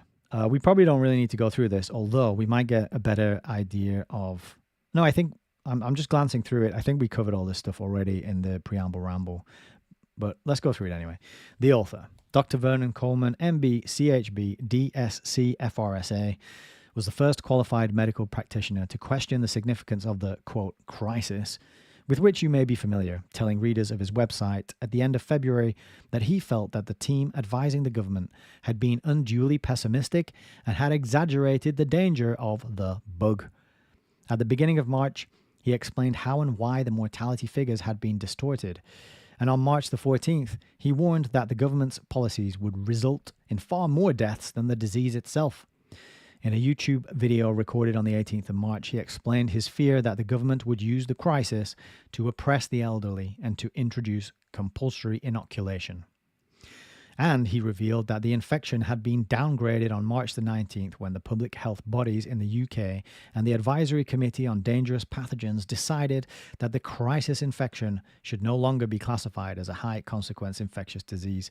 Just days after the significance of the infection had been officially downgraded, the government published an emergency bill which gave the police extraordinary new powers and put millions of people under house arrest.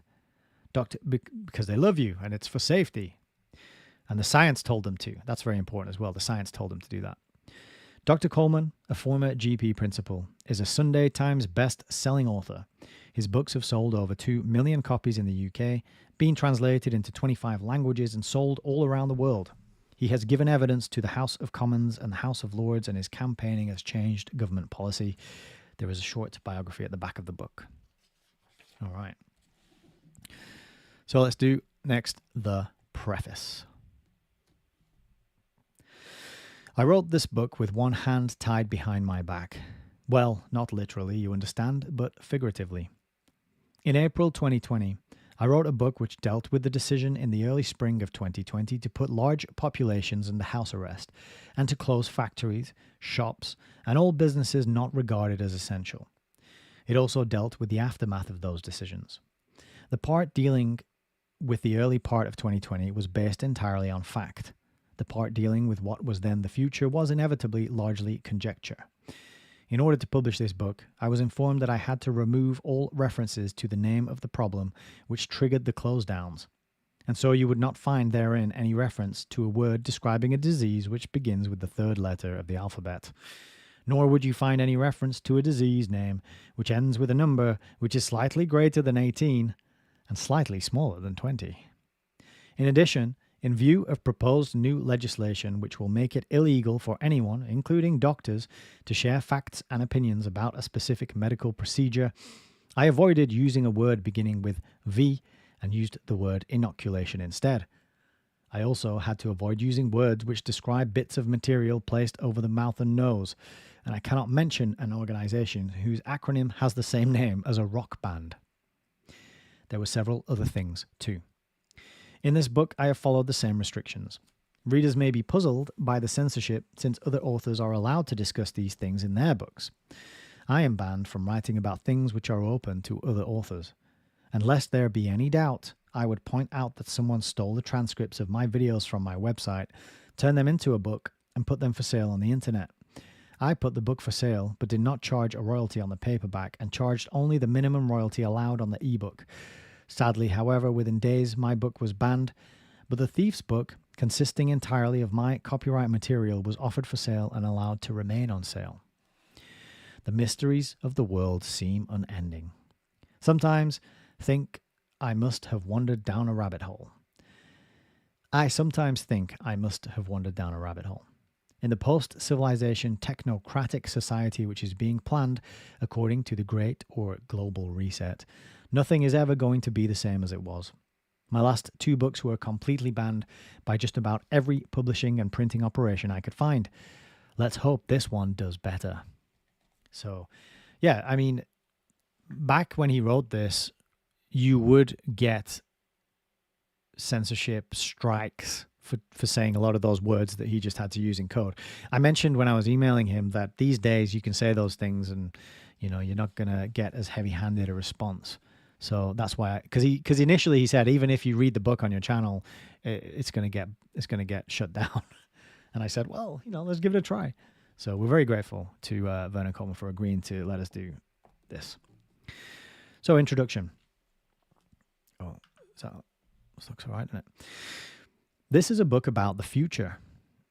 The future which has been designed for us by the United Nations, the followers of Agenda 21, the Global Economic Forum, and those eager to further the aims of the Great Reset and take us into what they call the new normal. This is not a history book. It is a future book. It is a book of predictions and conclusions. My forecasts since February 2020 have been proven absolutely accurate and are documented in my books, articles, and videos. I decided it was time to look ahead, and based on what we know has been planned for decades, I have described the future we can expect and how their plans will impact on our lives in the years to come. It has been clear almost since the beginning that the rules and restrictions which have been introduced will remain indefinitely. The arrival of the injections was never going to make any difference to those rules. The excuses were always predictable.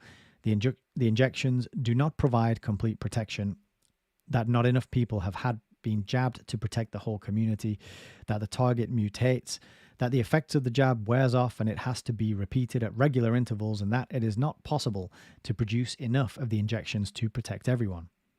Testing programs will be increased and the results will be used to justify a whole raft of new restrictions. It's also necessary to accept that nothing is now impossible and that our new rulers are operating beyond satire. I like that phrase, actually, beyond satire. I think the wise probably realized that things may have changed permanently when in October 2020, the Welsh authorities introduced a ban on non-essential goods, which at first included clothing, kettles, toasters, and women's sanitary products.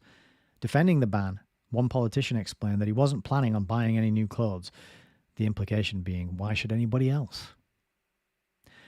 The immediate plan, of course, is to overwhelm us, bewilder us, terrify us, and force us to concentrate our energies on the leaves so that we don't get to see the trees, let alone the woods. They've been planning this for a long, long time, while we've been getting on with our lives, dealing with daily problems, and ignoring the slowly developing takeover of our lives. The greatest threat there has ever been to humanity, our freedom, our democracy, and our future. They have deliberately exhausted us. They have created an unprecedented level of fear and then used restrictions and quasi-laws to take control of us and to prepare us for the world they have planned. The plan is to remove every aspect of our history and all structural obstacles. They will eliminate credit cards, cash, jobs, privacy, schools, medicine as we know it, and democracy, if we ever had that last one, whatever it means. This is a carefully planned crime against humanity. I make no apologies for the fact that the story I'm about to tell seems unbelievable. None of the predictions in this book is a result of my imagination. As difficult as it may be to believe, the events that have turned our world upside down since the start of the year 2020 have been carefully composed, orchestrated, and conducted. Everything that has happened was meant to happen. Throughout 2020, we have been behind the battle, running to catch up, but never getting anywhere close. It's time to get ahead and look into the future. Okay. I agree with everything he said there. I think he's really on the money. He described it accurately, concisely. I think the one thing he didn't foresee was the easing and the rolling back and the letting us get back to some kind of normal. But they always said it was a new normal, right? It was like we're adjusting what is normal for you now, and you will get used to it. And that's what we've been conditioned to do, to just accept these rapid changes and just believe that it's organic. Vernon Coleman is absolutely on the money when he's like, this has been planned. It's been planned for a long time. And we're living through a plan, a business plan, as Alan Watt would say. So, foreword. Powerful egomaniacs and psychopaths have for centuries wanted a world government. Naturally, they want to run the world government themselves, and not surprisingly, they have invariably been untroubled by such annoying niceties as democracy, controlling the globe as a private fiefdom, with themselves as some sort of combined Lord High Executioner and Grand Poobah. It has, of course, all been about power and money. They've dressed up their primeval yearnings with all sorts of pretty nonsenses. I will show how the threat of climate change was introduced as a weapon with which to force society to accept their plans. And the sanity of the main protagonists is questionable, but it's been about power and money. They have never admitted their ambitions, of course. In public, their dreams and conspiracies have always been covered in a confection of selfless yearning to make the world a better place for all those living in it, all those less fortunate, less gifted, less powerful, and less wealthy than themselves. In private, their dreams and conspiracies are completely selfish and quite dangerous.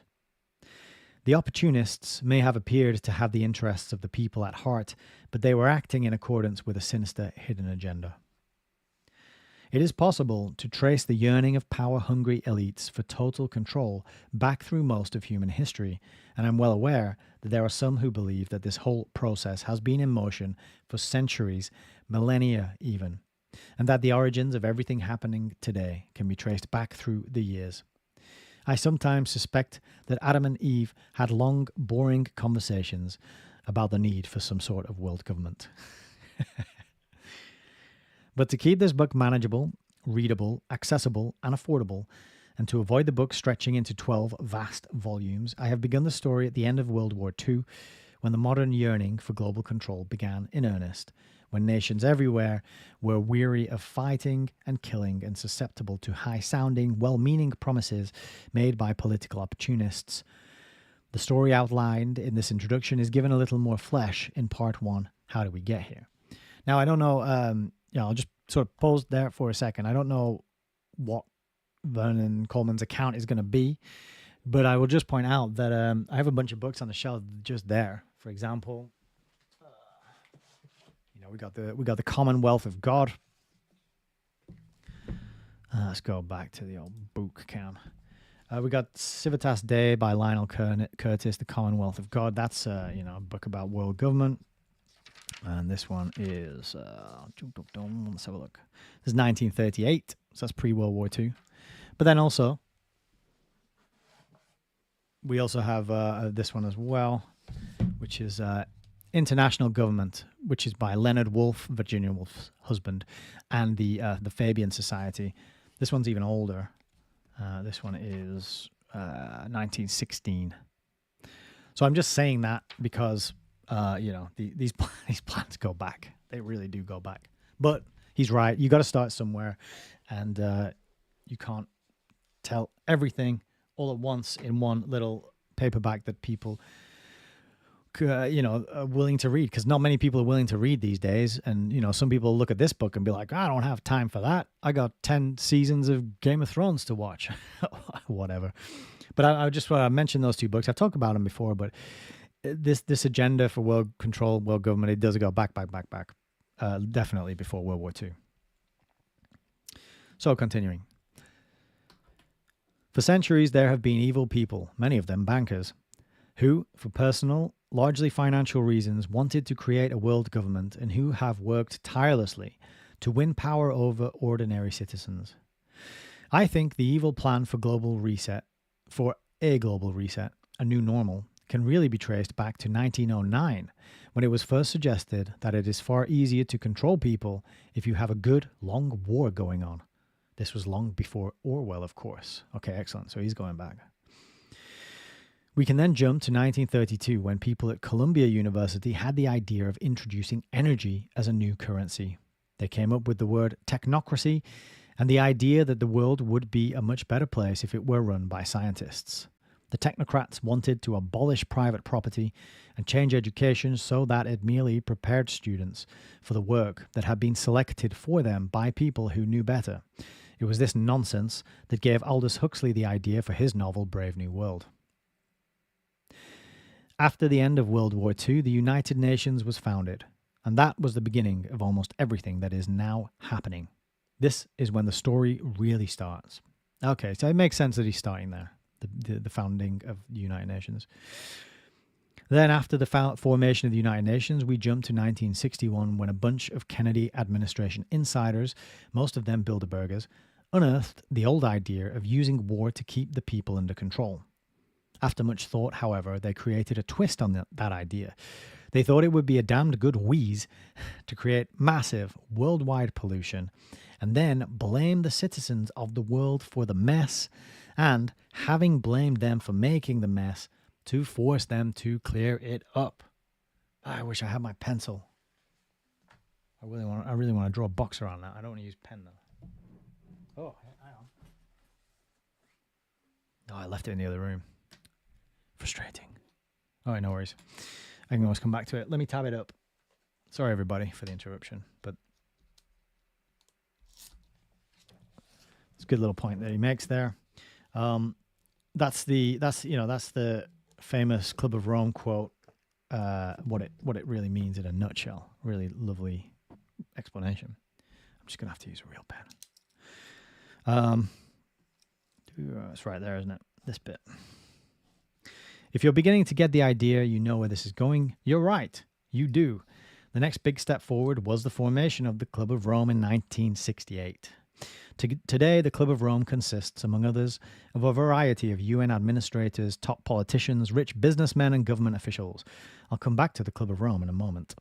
And then in 1971, the World Economic Forum was founded, though it was originally called the European Management Forum and only became the WEF in 1987.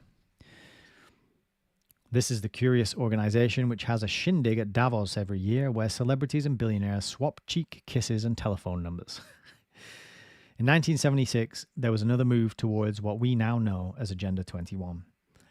The United Nations decided to take control of the world's land and to control the world's population. This was all to be done for the good of the planet and mankind, of course. The plan, created by a bunch of unelected, interfering, greedy, power-hungry individuals, was to put the rights of the community over the rights of the individual. Yeah, it's communitarianism. This sort of nonsense used to be called communism, but the would-be New World rulers dreamt up the name communitarianism, which is as much fun to spell as it is to say. He's got such a dry humor, I really like it. Things moved quickly after that. In 1980, they invented the idea of sustainable development, two words that ought now to strike terror into the hearts of anyone who cares about people, the world, integrity, respect, and the environment. And in 1983, they set up a commission to prepare us all for a new world order. In 1987, the World Commission on Environment and Development, also known as the Brundtland Commission, reported to the United Nations and defined sustainable development as, quote, development that meets the needs of the present without compromising the ability of future generations to meet their own needs. Who could possibly object to that? For the best part of a decade, they were all still fumbling around like teenage boys at a dance, and then in 1991, the Club of Rome, which you will remember if you've been paying attention, decided that they needed to find a way to motivate and distract the masses. They dug around, and with a total lack of imagination, came up with global warming. It was in 1991 that the Club of Rome published a book called The First Global Revolution. In one important way, this really was the beginning, for it was this publication which gave the United Nations a way to take real control. The book noted that history shows that individual countries have always been motivated and given strength by having an enemy. It isn't at all unknown for political leaders to start wars, usually small ones, in order to divert attention from problems at home and to unite the electorate. Bill Clinton did it when he was having trouble with allegations of sexual impropriety. Margaret Thatcher made what some felt was a rather exaggerated response when Argentina invaded the Falkland Islands at a low point in her electoral popularity. The authors of the book from the Club of Rome concluded that leaders always like a scapegoat, an enemy of some kind, as a distraction when things are going badly. And if one isn't available, they will usually invent one. It is, after all, the existence of enemies which gives leaders power and authority, and which, as a by no means insignificant side effect, provides arms manufacturers and many other industries with their raison d'etre and their profits. Quote, in searching for a common enemy against whom we can unite, they decided, quote, we came up with the idea that pollution, the threat of global warming, water shortages, famine, and the like would fit the bill. And I'll get it on the record. Just to show you, I mean, you all know Vernon Coleman's not lying, but anyone coming across this video at some point randomly, this is the first global revolution. This is a report by the Council of the Club of Rome, by Alexander King and Bertrand Schneider. And here on page 115 is the quote. which Vernon Coleman just read. In searching for a new enemy to unite us, we came up with the idea that pollution, the threat of global warming, water shortages, famine, and the like would fit the bill. There it is. So he's right. He's true. He's telling the truth.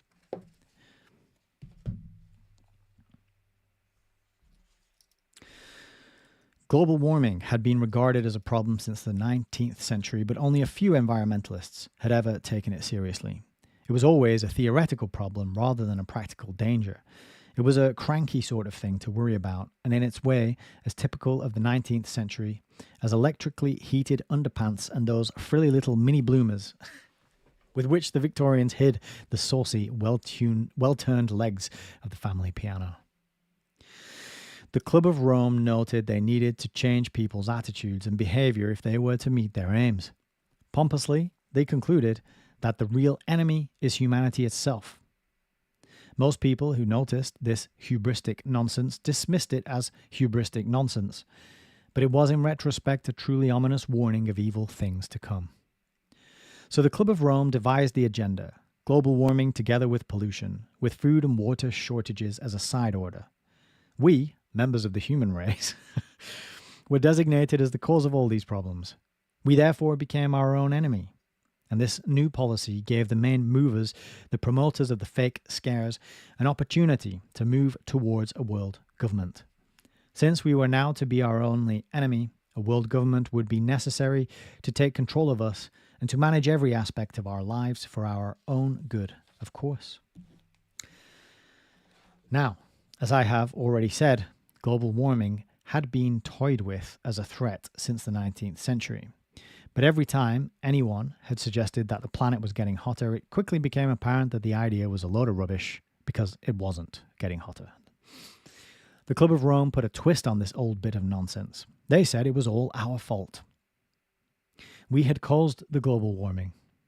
In reality, global warming was no more of a problem than it had been in Queen Victoria's day, but because it was now our fault, we were clearly responsible for accepting the changes that were necessary. And so the fact that there was no global warming was brushed aside as irrelevant. And then in 1992, the United Nations held a conference in Brazil and Agenda 21 was born. This was the real start of communitarianism and the beginning of the end of individualism. Before you could say Tony Blair or Bill Clinton or even Al Gore and a DVD which would get 3 out of 10 for accuracy, the world was set to change. The Agenda 21 policy was adopted at the 1992 United Nations Conference on Environment and Development in Rio de Janeiro, where United Nations Agenda 21 Sustainable Development was born. The 21 obviously refers to the 21st century. The United Nations had found the way to take power, to control us, and to move towards a world government which would, of course, be controlled by the United Nations itself. Who better? Almost inevitably, 178 leaders immediately signed up to the Agenda 21 plan. The aims seemed laudable and no one dared say no. It was decided that the world's nations would join together to fight these imaginary threats to our existence. The people who had consumed too much oil and gas and coal were the new foe. Well, only if you lived in certain countries, right? Like other countries, they haven't had their fair share of the oil, gas, and coal, so they're allowed to continue using it. But, you know, if you're in the wrong country, you can't use it. So, sucks to be you, I suppose, as the Americans say. Totally lost my place with that comment. Here we go. The phrase sustainable development was used to describe how the world's nations would move forward. And the word communitarianism became the new watchword for the new world. Since we were now our own enemy, all fighting our own greed and wastefulness, we had to move towards a world government. And thus began the nightmare. With astonishing speed and a good deal of behind-the-scenes political chicanery, the plan was put into action. The United Nations went from being an organization with some high-flown good intentions, best known perhaps for its peacekeeping force of borrowed soldiers in smart uniforms, to an organization with a steadily growing grip on every aspect of our lives.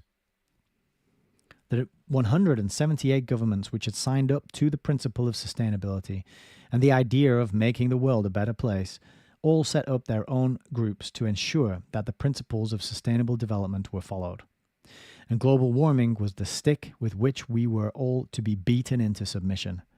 Everything could be blamed on global warming, of course, and it was decided with no scientific evidence to support the decision that the planet was being endangered by our use of fossil fuels and our reckless use of the world's resources. Celebrities and well-known politicians were recruited to give the new threat credibility, and some pretty fancy graphs and fake statistics were glued together to give the whole thing a pseudo-scientific look. Loads of big hitters came in at this point. Prince Charles. So, and I just thought Prince Charles, just because that was the last book we read, Sustainable Prince. Prince Charles, son of Queen Elizabeth, and famous mostly for having a valet to put toothpaste on his toothbrush and for talking to the plants his gardeners grew, was one of those who saw this as a quick way to become terribly important and a world-class hypocrite. Charles spent most of the following decades flying around the world in private airplanes, telling people that they mustn't fly around the world in airplanes of any description. And it wasn't just about power. There was money too, loads of it. It was clear that there was a ton of money to be made out of carbon trading, a completely nonsensical piece of chicanery which changed absolutely nothing except the size of the bank balances of the people running the carbon trading scam. The Agenda 21 plan was to dumb down education, close all small companies, empty rural areas, force people to live in tower blocks in smart cities, and shut down farms. Food would be grown in laboratories which would make tons of money for the right people in due course. Factory farms would end up being owned by people like Bill Gates. And this was, 2021? So that's, I don't know if that was around the time or before the announcements that Bill Gates became the largest landowner in America of farmland. But yeah. It was also agreed that it was necessary to force the simple-minded citizens to learn how to take orders and to become compliant slaves. And so recycling was invented. It didn't matter that all the freshly washed yogurt cartons ended up being transported to countries thousands of miles away to be burnt or buried. The recycling wasn't the point. This was all about compliance. Even when it became widely known that our recycling rubbish was being burnt or buried abroad, people still carried on washing their yogurt cartons without making a fuss. In America, the events of 9/11 enabled the US to create some wonderfully oppressive new laws, and bits and pieces of terrorism around the world enabled other countries to put the fear of God into their citizens. The threat of weapons of mass destruction enabled politicians to take away whatever privacy and freedom we had left, and diseases were used as threats too. AIDS and all those funny influenzas were such a threat that we were told we all had to change our lives and accept orders from those who had decided they were our betters, the experts. Regionalization was brought in as a first step towards globalization, and lovely, well-built old 19th century houses were knocked down because they didn't fit into 21st century building regs. Many big, well-built old houses were replaced with crappy apartment buildings and tacky little houses seemingly made out of cardboard, which did satisfy the building regs. Cars were targeted as being bad for the environment, and we were all told that we had to stop using fossil fuels and start living on sunshine and wind. Since neither of these provides enough electricity to give everyone a lit light bulb, and weren't ever likely to do so, governments started chopping down trees, chopping them up, calling the result biomass, burning it, and labeling it sustainable. Anyone objecting to what was clearly the beginning of a huge scam was dismissed as a conspiracy theorist and publicly shamed and demonized. Rural living was made damn near impossible by letting roads go to ruin, by ruining water supplies, and by introducing wild animals into country areas. Everywhere we looked, or didn't look, the Agenda 21 followers were busy planning for a future to suit their purposes. The banks decided that they would get rid of cash and replace it with a digital system. Billionaires worked out ways to cheat the temperature, control the weather, and force us to eat laboratory-made food. Psychologists were hired to brainwash us all. The police were pushed into demonizing themselves as well as us. ID cards and microchips were promoted as a really good thing, and there was much talk of the need to depopulate the world. And that took us up to the start of 2020. But they still needed something else with which to control us all. They needed something they could use to terrify us and force us to do as we were told. They tried AIDS and various types of flu, and none of them have worked. So, what happened during 2020 was merely the culmination of years of common purpose, quangos, civil servants, corporate insensitivity, and local planning. It's enough to say that nothing happened by accident. Much of the rest of this book simply explains the full consequences of these plans, what the new normal will look like unless we call a halt to it, and how the United Nations plan will affect every aspect of our lives. Our future is based on Agenda 21, and it is the future we can expect if people continue to comply mindlessly and uncritically accepting mainstream media, the BBC, the lies of the sponsored fact-checkers, and the various but widely spread nonsenses. It is a lie to claim that the policies being created by governments have followed the science. Governments and the WHO have steadfastly ignored the science, and their policies have been as far removed from evidence and research as it's possible to get. The journey into the hinterland where we now all live has taken many decades, but today political leaders around the world, aided and abetted by common purpose apparatchiks, a compliant media bought and paid for with taxpayers' money, and professional trolls, have turned millions of petty bureaucrats into witless traitors, cold-bloodedly and mindlessly working against the citizens of their own countries. Already, governments everywhere are taking increasingly greater control of every aspect of public and private life. This is great. I'm really enjoying this. Okay, part 1. How did we get here? There can be no doubt about it. Our world has been taken over. It was, in old-fashioned terms, a coup, though few people recognized it as such.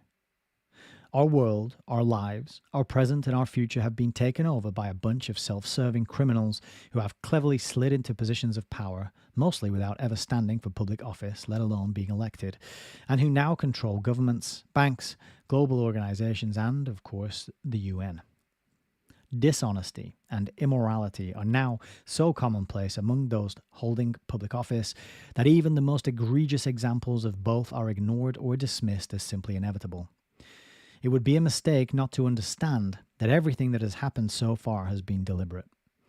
Some commentators have criticized politicians and scientific advisors around the world for the errors they appear to have made in 2020, but I don't think the apparent mistakes have been errors. Everything that has happened has been deliberate. No politician or scientific advisor could be as incompetent as these have been. I happen to agree 100% wholeheartedly with everything with that bit. All deliberate by design on purpose. It is certainly inconceivable to think that politicians, administrators, and advisors around the world could all be making exactly the same mistakes. So, what has been going on? Powerful egomaniacs and psychopaths have for centuries wanted a world government. Naturally, they've wanted to run the world government themselves, and not surprisingly, they've invariably been untroubled by such annoying niceties as democracy. They've always planned to run the world government themselves. Oh, we had that bit earlier on, didn't we? Let's see. If we can skip ahead to a bit we haven't read yet.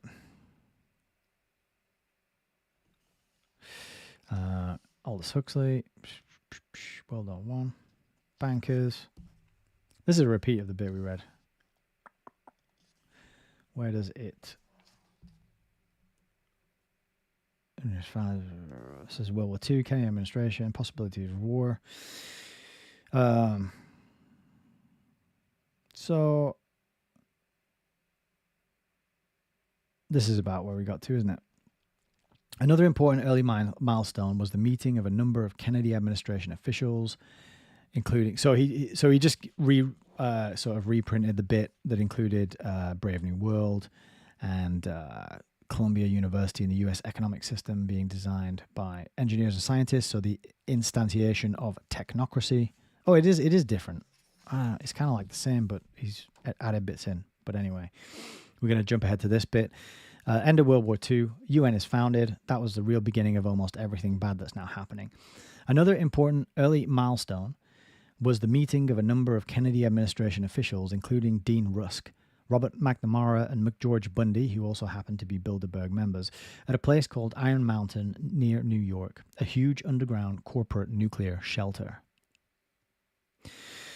The authors of the subsequent report stated that war was both desirable and necessary as an economic stabilizer and an organizing force. They argued that war could not be allowed to disappear until there was something to put in its place. The possibility of war, they wrote, provides the sense of external necessity without which no government can long remain in power. The basic authority of a modern state over its people resides in its war powers. War has served as the last great safeguard against the elimination of necessary classes. Let me reread that. War has served as the last great safeguard against the elimination of necessary classes. So they're saying that we need war because that allows us to keep the class structure in place. That's kind of how I'm reading it. But it's a confusing sentence, and I'm a bit dumb. Continuing. The theory was that international rivalry with regular wars was necessary to create a community of interest between rich and poor. And the Kennedy administration think tank also concluded that, quote, a possible surrogate for the control of potential enemies of society is the reintroduction in some form consistent with modern technology and political process of slavery. The development of a sophisticated form of slavery may be an absolute prerequisite for social control in a world at peace. I want to know where he's getting these quotes from. It was at the Iron Mountain meeting in 1961 that other forms of control were discussed.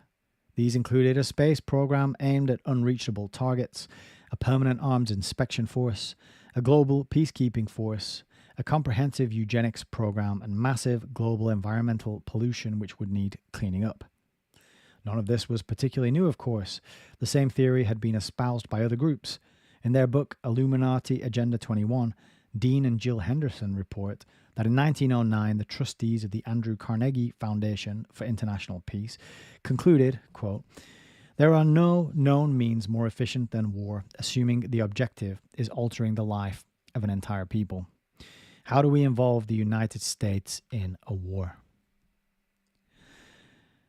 The World Economic Forum was, for many years, often regarded as a rather pointless and potty organization, and the ludicrous annual Davos Beanos, which it organizes, were widely dismissed as nothing more than expensive networking for the rich and self-important who can display their wealth to one another and plan our future. It all seemed rather James Bond baddie type stuff. As it turned out, the World Economic Forum and its Davos parties were much, much more than that. The founder of the World Economic Forum is a man called Klaus Schwab. Schwab is to me the most frightening human being of the post-Hitler era. I don't know why, but whenever I see him or hear him, I'm reminded of the maniacal Dr. Strangelove as played by Peter Sellers. The subheading of the WEF is, quote, the International Organization for Public-Private Cooperation. Schwab is author of a book called Shaping the Future of the Fourth Industrial Revolution, one of the most frightening and virtually unreadable tomes I have ever read. In 1976, the United Nations decided that it would control the use of land around the world. And then it would also take it upon itself the job of managing populations everywhere. All this was to be done for the good of the planet and mankind, of course. This was, I suppose, the beginning of communitarianism, the idea that the community's needs must be put first and individuals cannot have rights. Rosa Quare, writing in Behind the Green Mask, points out that the slogan of the UN Agenda 21 is, quote, to protect the rights of future generations and all species against the potential crimes of the present. She points out that the philosophy is that by living, we are a danger to the earth, and that those who campaign for the rights of the individual are selfish and or immoral. Arguing that it is saving the planet, the UN's plans are, she says, restricting and suffocating our civil liberties and drowning liberty. The UN supporters claim that they are working to protect the planet and the environment and to protect the rights of those who are alive in future. But of course, the price is that we have to abandon our rights in order to preserve our rights. To the followers of Agenda 21, the only thing that matters is an amorphous, ill-defined entity known as the community. In order to protect the community, We must all obey the regulations devised as part of Agenda 21. And of course, we must all become accustomed to having our regular health jabs, however dangerous they might be to us as individuals. To protect the community, the UN has already criminalized almost every activity. It has demonized free speech, suppressed debate, and given massive rights to specific individual groups who claim that they are communities in need of protection.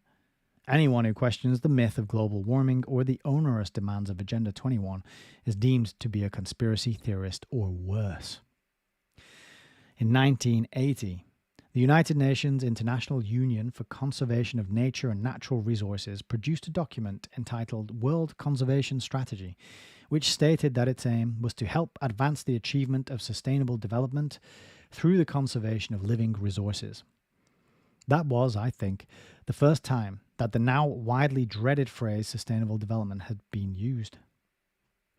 In 1983, the United Nations set up a World Commission on Environment and Development and appointed as chairman a former Prime Minister of Norway called Gro Harlem Brundtland, who was enthusiastic about environmental issues and a member of the Trilateral Commission, which is the organization dedicated to creating a new international economic order. In 1987, the World Commission on Environment and Development, also known as the Brundtland Commission for short, produced a book called Our Common Future and reported to the United Nations. Sustainable development was defined as development that meets the needs of the present without compromising the ability of future generations to meet their own needs. Who could possibly object to that? But there was still a need to find a way to turn all this theory into action. In 1991, the Club of Rome published a book called The First Global Revolution. It was this publication which gave the United Nations a way to take real control. We read that quote already, so we'll move on a little bit. We'll carry on from here. This policy was then adopted at the 1992 United Nations Conference on Environment and Development in Rio de Janeiro, where United Nations Agenda 21 Sustainable Development was born. The 21 in the title refers to the 21st century. And the key word, the word that would eventually define every aspect of our lives, was sustainable. Never before has such an innocent, honest-looking, well-meaning sounding word been used to promote and sustain such a genuinely evil Luciferian plan. The Agenda 21 program for sustainable development bears an uncanny resemblance to the plans for technocracy. The United Nations had, in reviving the Technocracy plan created in the 1930s, found the way to take power, to control us, and to move towards a world government which would, of course, be controlled by the United Nations itself. Who better? The plan was to punish the people of the world because they had, through their consumerism, destroyed the world. Later, the world's consumers would be vilified for upsetting a small Swedish girl and filling her with rage. To add to her other mental health issues.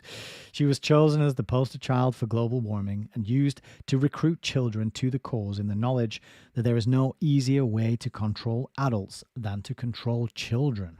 That is and he says after that, the Nazis used this trick to great effect. That's a great point.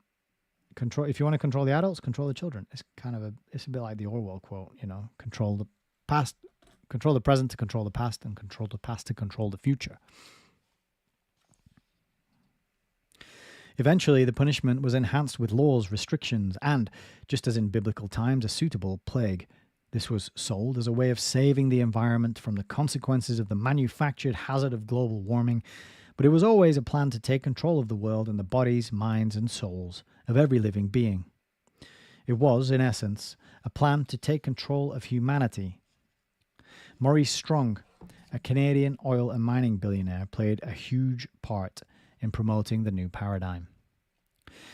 Almost inevitably, 178 leaders immediately signed up to the Agenda 21 plan. The aims, carefully crafted to create both fear and a solution for the fear, seemed laudable, and so no one dared say no. It was decided that the world's nations would join together to fight these threats to our existence, environmental damage and global warming. The people who had consumed too much oil and gas and coal, and who had therefore put the entire planet in peril, were easily defined as the new enemy. It was not global industries which had caused environmental damage, but the people who had used their products. The solution was said to be centralized control over all resources and a, quote, new international economic order, soon to be shortened to New World Order. There would be a global smart grid with everything controlled by the UN and its supporters. There was to be no place for democracy. The phrase sustainable development was constantly used to describe how the world's nations would move forward, and the word communitarianism became the new watchword for the new world. Bill Clinton, shortly to become president of the USA, and Tony Blair, shortly to become leader of the Labour Party and then Prime Minister of the United Kingdom, were and would continue to be keen supporters of a new world order which would take power from the people and give it to the bankers and the billionaires working in the computer industry. How ironic that the betrayal of the people should be in the hands of two men who were allegedly leaders of Democratic and Socialist parties. Al Gore, Clinton's vice president, later became a spokesman for the new fear makers and promoted a hugely profitable DVD, which was ruled by a judge in the UK to contain 9 errors. Gore also became a multimillionaire. Excuse me. There was much talk of the need for less spending and for more austerity. There you are, sustainable austerity. Carbon footprints, carbon trading, and smaller houses became the order of the day. Biofuels were promoted as an alternative to fossil fuels, despite, or because of, the fact that biofuels were being made out of food and leading to mass starvation. There you are, you see. You can't fix hunger and look after the environment at the same time. Those two particular SDGs clash. That's what the Wikipedia article said, remember? So that's why you start messing with biofuels and forcing everyone to use them, that it leads to hunger.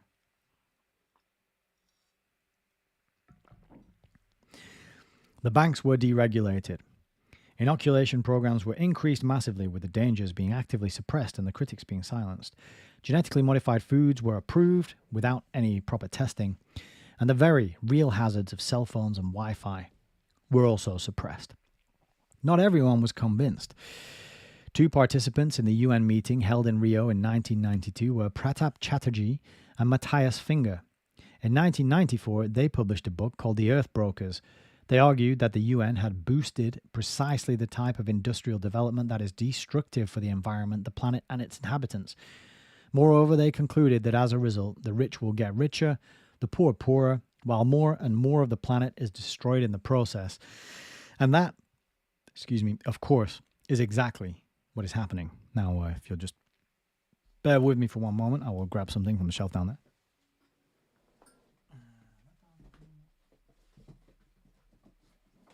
You're getting a lot of books tonight, but here it is, The Earth Brokers. Pratap Chatterjee, Matthias Finger, Power, Politics and World Development. It's also recommended by, I think it's Patrick Wood. So that's that one. And then another one that has come strongly recommended to me by our own Frank Lennon is Green Murder, A Life Sentence of Net Zero with No Parole by Ian Plimer. Australian gentleman. This book is massive. Hardback, small text. And you can see that green slip there. That's the references and the extra materials at the back as well. So again, Vernon Coleman is pointing to books that exist, artifacts that are real, and clearly he's been doing his homework. Okay, continuing. Since we had now been proven to be our own enemy, we were encouraged to fight our own greed and wastefulness, and in order to train us to be compliant, we were introduced to the joys of recycling, though we were not told, of course, that much of the carefully sorted material would be burnt, buried, or dumped. Our unelected leaders could at last start to move us towards a world government which would remove traditional democracy, which had clearly failed because it gave the people too much power. So much power. vote once every 4 years. Oh, I'm overwhelmed with the power. I can feel it corrupting me as it runs through my veins when I put the tick in a box. And thus began the nightmare. With astonishing speed and a good deal of behind-the-scenes political chicanery, the plan was put into action. The world has always been chaotic, but it was largely our sort of chaos. It was human chaos. We often voted for the wrong people. In some countries, there were corrupt governments. In other countries, totalitarian governments or military juntas took power. But what started to happen as a result of Agenda 21 was quite different. It was an end to democracy, freedom, and humanity. The only thing I would say about that is I don't think these things have ever existed. I mean, obviously humanity exists. I don't think democracy, I mean, with what, vote every, you know, it's, what do you mean by that when you use the word? Freedom never existed, I don't think. The United Nations went from being an organization with some high-flown good intentions, best known perhaps for its peacekeeping force of soldiers in their smart UN uniforms and blue hats, to an organization with a steadily growing grip on every aspect of our lives. That would be a good place to write down Fearful Master by G. Edward Griffin. So what I've started doing now in my books is I annotate other books. I write down G. Edward Griffin. I write the other books because I'm not going to be alive forever. And these books are going to end up somewhere else at some point, right? And so I'm leaving notes and clues and further reading and further research for whoever comes across these books in the future. So if somebody inherits my library, then they might read this and they go, oh, Fearful Master by G. Griffin. And then they'll go over there and read Fearful Master. Well, not over there, but, you know. And then they'll realize that the United Nations was never an organization with good intentions and peacekeeping. You know, it was always a bunch of thugs. Okay, continuing. The 178 governments which had signed up to the principle of sustainability and the idea of making the world a better place all set up their own groups to ensure that the principles of sustainable development were followed. Prominent environmentalists were given money and power, and anyone who voiced criticism was silenced. Debate was suppressed, and those who questioned the science of global warming were demonized. Prince Charles of the British royal family, either through malignant intentions or through ignorance and stupidity, was among the most prominent voices promoting the need for a new world order. The Agenda 21 plan included an end to national sovereignty, a restriction in the ease of movement around the world, an increased role for the state in the rearing of children, an end to private property, and the breaking down of the family unit. Although most people didn't realize it at the time, the plan included an increase in the rules for those wanting to take on certain jobs through licensing arrangements, the emptying of rural areas and the building of new, densely populated, smart cities whose inhabitants would never have to leave, and a dumbing down of education so that children were indoctrinated and tested rather than being taught in the traditional sense. Local politicians were dragged into this plan too. The word sustainability became a key word in all new planning programs. Organizations such as Local Governments for Sustainability and Common Purpose were set up to ensure that the Agenda 21 protocols were followed as widely as possible. The environmental movement was given huge amounts of money to create shame and guilt and to help promote the United Nations plan. And, most terrifying of all, there was a plan to reduce the world's population, not by a few million here and a few million there, but by billions. The plan was to reduce the global population by 75% or more. The mysterious Georgia Guidestones appeared and called for the world's population to be taken down to under 500 million, meaning that around 7 billion people would have to be removed. And the United Nations Global Biodiversity Assessment called for the world's population to be kept under 1 billion, though it was never clear how this was to be attained. And global warming was the stick with which we were all to be beaten into submission. Everything could be blamed on global warming. It was decided, with no scientific evidence to support the decision, that the planet was being endangered by our use of fossil fuels and our reckless use of the world's resources. Celebrities and well-known politicians were recruited to give the new threat credibility, and some pretty fancy graphs and fake statistics were glued together to give the whole thing a pseudo-scientific look. In America, the events of the 9/11 Like I realized like that little introduction bit we read before is just a few paragraphs taken from this longer piece. So that's why there's a bit of repetition.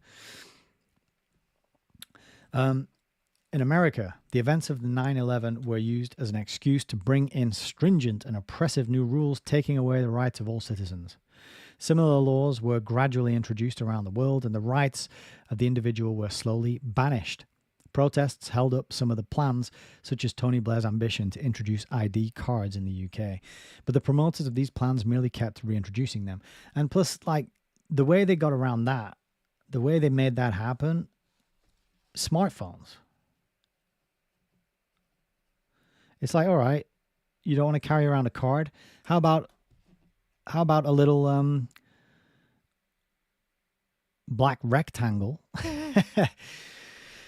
that lets you take pictures and watch videos and look at porn and send messages and make phone calls? How about that? You carry that. Does everyone want one of those? Carry that around all the time with you? Yeah. Okay. Cool. There you go. Boom. Done. So the ID thing was, again, probably a bit of a fake. It's all been done via technological means. And, that's why I set up the community devices to like raise people's awareness about the military history of the internet, for example, or the effect on the human organism that staring at screens has, as detailed in the 4 Arguments for the Elimination of Television book. So, yeah, it's been achieved by technological means. That's why it's called Technocracy, right? LJ says Apple Pay. Yeah, exactly.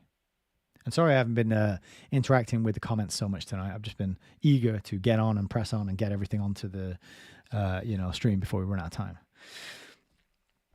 But I do appreciate you all hanging out and talking to each other in the chats there. That's really great. So, continuing, there was no doubt at all that the promoters of Agenda 21 wanted our bodies, our minds, and our souls, and they wanted a good many of us dead. Today, there are still many millions who don't realize precisely what is happening. Everything that is happening was planned decades ago and is only now coming to fruition. Every strange planning decision was deliberate. The rows about gay marriage, transsexuality, and Black Lives Matter campaigns were all designed to erase our culture and make us ashamed of our history, to cause chaos and confusion, to spread dissent, and to divide populations. Brilliant. I am very in agreement. That was a clever sentence, wasn't it? I am very in agreement. Even the introduction of bicycle lanes, bizarre street furniture, and smart motorways were all part of a United Nations plan which was created decades ago. The promoters of Agenda 21 want to get rid of the motor car because they want us all living in smart cities. Regionalization, as promoted by the European Union, is a step towards globalization. The European Union itself became part of Agenda 21 some years ago, and the phrase new normal was also created a good while ago. The plan all along has been to get rid of all nationalities. Those patriots who wave their Scottish, Irish, English, American flags can say goodbye to those flags. There will soon be no nations. The leaders of Agenda 21 want us all living in small apartments. Have you ever wondered why local planning officers want to get rid of well-made old houses and replace them with poorly built, cramped apartments in tower blocks? It's all part of the Agenda 21. Have you ever wondered why the EU pays big landowners to do nothing with their land, to grow nothing, to grow no food? Well, it's all part of the plan to force us to eat factory-made food. Bill Gates hasn't just invested in inoculations. He doesn't just control world health. He has for a long time been dictating global food policy and has money invested in a company which makes fake meat. The internet is pretty much under the control of a handful of billionaires. The main search engine controls 80% of search requests. The biggest internet seller controls a similar number of sales. Data mining will soon be the most profitable and arguably the only profitable industry on Earth. The Internet of Things is intrusive. Governments and bureaucrats care nothing about the people who pay their salaries and fat pensions. It is worth remembering that every totalitarian state has relied on collecting data about its citizens. Stalin was pretty good at it, and so were the Nazis. And I'll mention there the book IBM and the Holocaust. You know, if you want to know how the Nazis, how they were able to collect data and identify who they wanted to exterminate, and put on trains and send off to the camps. They did it all with IBM technology. And their uniforms were all made by and designed by Hugo Boss, Corporations and businesses that are still going to this day. The deaths caused by the closure of hospital departments in 2020 were all part of the plan. Excuse me. The world's billionaires decided some decades ago that the world was overpopulated. They want to kill a few billion of us. The closure of farms is part of the plan, too. They need many of us to starve to death. Most of those who die of starvation will be in Africa. Ironically, Black Lives Matter campaigners have completely missed this and have been persuaded to put their energy into removing statues and eradicating history. It was no accident that many elections have been cancelled. It is no accident that some politicians are being demonized while others are lauded by the media. And it is no accident that the media has betrayed citizens en masse globally. The crime has been built upon the false threat of global warming. That was always part of the plan. Those questioning the honesty of the global warming mythology or the virtues of Agenda 21 are dismissed as conspiracy theorists, but the only conspiracy is the one leading towards a world government and a world church. This is the most evil, most carefully planned, most deadly conspiracy in human history. A senior official at the United Nations has talked of a Luciferian initiation. The plan is wicked beyond belief. Our governments have been bought. They have no respect for us. Common purpose drones do the dirty work and the billionaires build their wealth. In her brilliant and astonishing book, Behind the Green Mask, published in 2011, Rosa Quare described how many of the things which have been damaging our way of life in Europe were already beginning to destroy American life.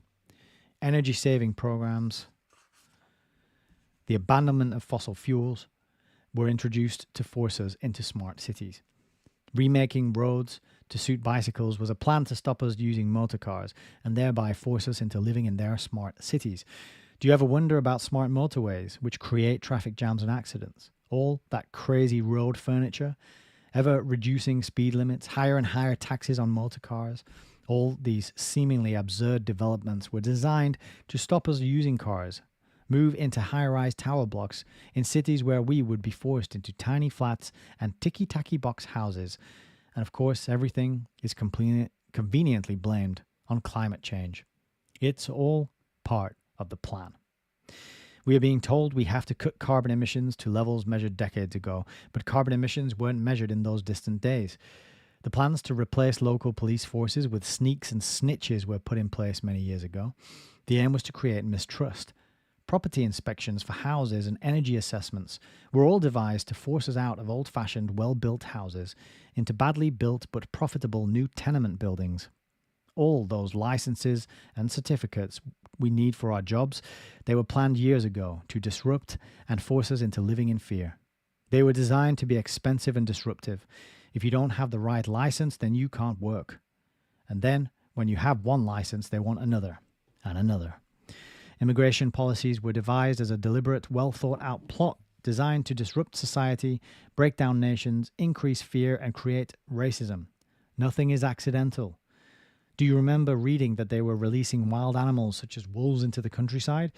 That was all planned years ago. It's another part of forcing us to live in cities and away from the countryside. Forcing people out of the countryside isn't difficult. Public transport links are cut. Electricity supply problems are ignored. Landline, broadband, and cell phone coverage is poor. Water supplies are blocked. Rural roads are not repaired or are closed for long periods. Town and village dwellers are allowed to have a garden or an allotment to make them feel they are reaching independence. But for most people, it's impossible to grow enough food to live on. The proponents of Agenda 21 want us all to be dependent, and they talk regularly of terrorism to create fear and obedience. People living in rural communities, including those owning and working on farms, will be moved into islands of human habitation or smart cities so that the countryside can be left wild. Do you enjoy playing sports such as football or golf? Forget it. The land used for such activities will be allowed to go back to wild land. Agenda 21 calls for governments and eventually the world government to take control of all land and to remove all decision-making from individuals. The assumption is that bureaucrats will make wiser decisions on behalf of communities than individuals. Civil and legal rights will disappear. Standards of living must all be reduced to a lowest common denominator. Planning departments all over the world have been given identical blueprints for legislation so that the Agenda 21 requirements can be met. New supermarkets and shops are built with residential flats above. Sadly, a lot of the flats remain empty, and a good many of the shops are struggling too. If you wonder why streetlights are turned off, why verges are scruffy, why even the potholes have potholes, why there are few bus services, why services for the elderly and disabled are either non-existent or priced out of reach for most people, and why local hospitals are closing, you need look no further than Agenda 21 and the United Nations. But don't forget, on Wikipedia it tells you there's not been that much progress towards the SDGs, right? They're not doing very well. Yeah, it's kind of tough. Much of the money your local council collects has to be spent on projects such as redevelopment, which are mandated by Agenda 21. If you've wondered why there is so much absurd road furniture decorating roads and pavements, and why so many chicanes are being built, then look no further than Agenda 21. All those cycle lanes which cause traffic jams on narrow roads are there because of Agenda 21. Restricted car parking, ever narrower spaces, is a result of regulations from the United Nations. Even the pretty coloured paving stones used are mandated by the United Nations. Every aspect of your daily life is managed, not by local councillors or officials, but by bureaucrats who were never elected and who have probably never been within 1,000 miles of your home. And if you're worried about who will grow our food when the farms have gone, you can stop worrying, or start worrying. Our food will be grown in factories. The UN's Agenda 21 is a huge document, but the big giveaway is perhaps this statement. Quote, "The precautionary principle states that if an action or policy has a suspected risk of causing harm to the public or to the environment, in the absence of scientific consensus that the action or policy is harmful, the burden of proof that it is not harmful falls on those taking the action."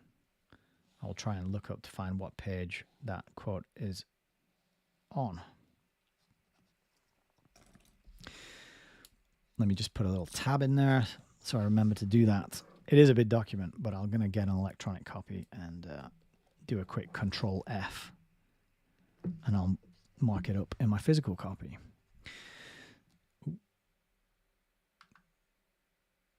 Continuing. And this is the last bit, and then we'll wrap it. The whole of the European Union's law-making process works along these lines, and it is used effectively to defend the claim that global warming is dangerous. Those promoting the danger don't have to prove their claim. It is up to those who disagree to prove that global warming isn't a threat. And proving that something isn't happening or isn't a threat is, of course, impossible. Don't you think it's an accident that veganism has suddenly become popular? It isn't. They don't want us eating animals. It takes up too much time. It's a slow, messy process. They want us eating the food they are making in laboratories. Some of it will, of course, look and taste like meat. And the billionaire food factory owners will be the ones making the money. Towns are growing to look the same, like hotel chains.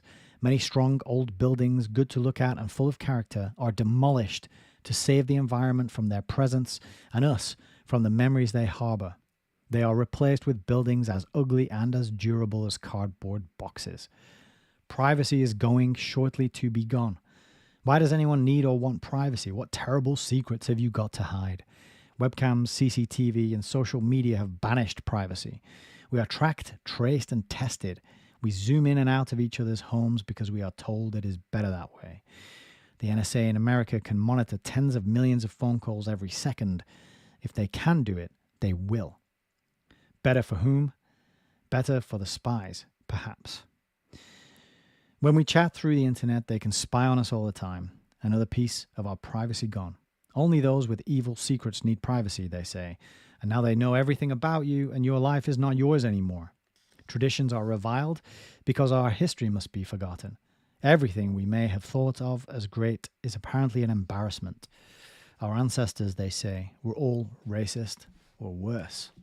And so we bury ourselves in shame and obediently forget the people who came before. Our history will begin tomorrow, and they will tell us what to believe and what to think.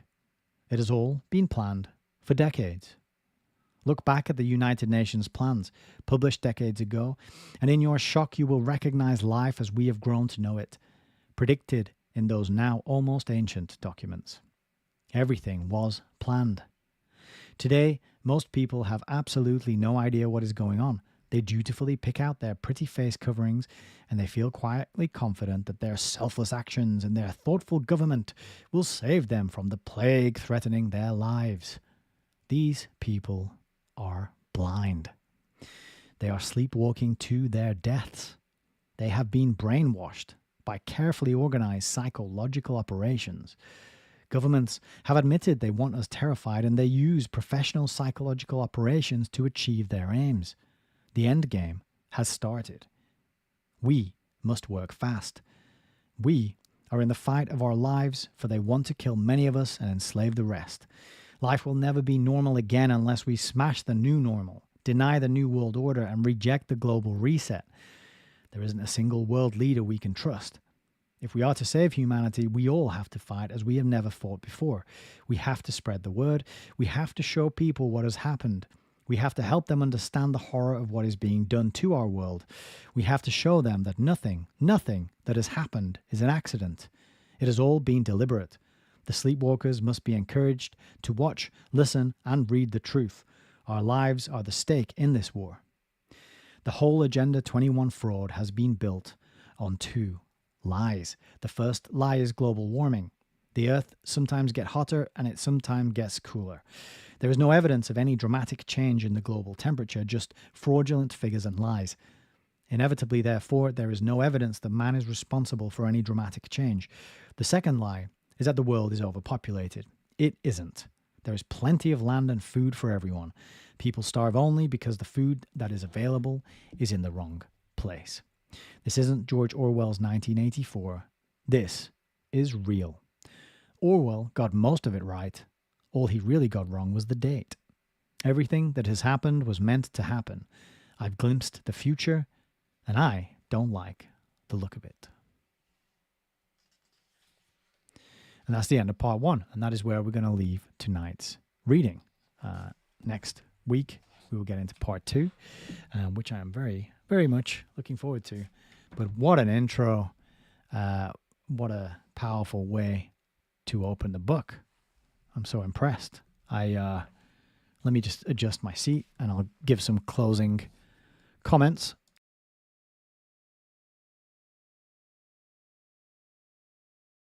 Not that you all need closing comments after you just listened to me ramble on for 3 hours, but you know. So I'm well impressed. Really very impressed with the book, his writing style, with his knowledge, with the references to First Global Revolution, to the UN Agenda 21 documentation. He's tied it all together really nicely and neatly and put a bow on top of it.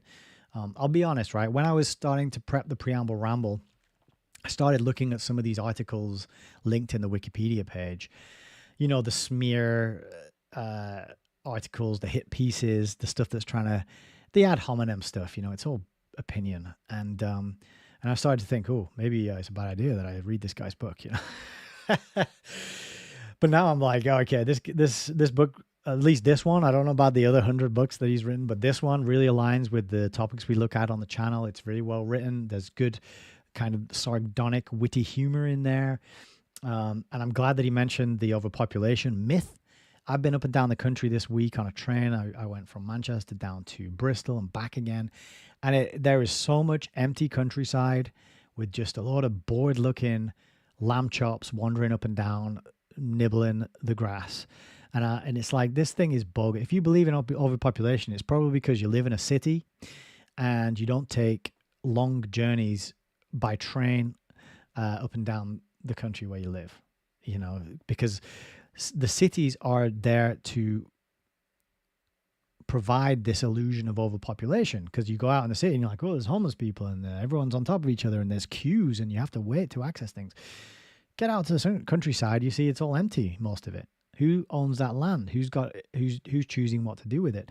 I'm really glad that he mentioned the UN, not the UN, the EU subsidies that are paid to farmers and landowners to do nothing with their land, That is true. That's a real thing. George Monbiot, the the environmentalist gremlin who writes for The Guardian, who I used to be really into until I started learning more.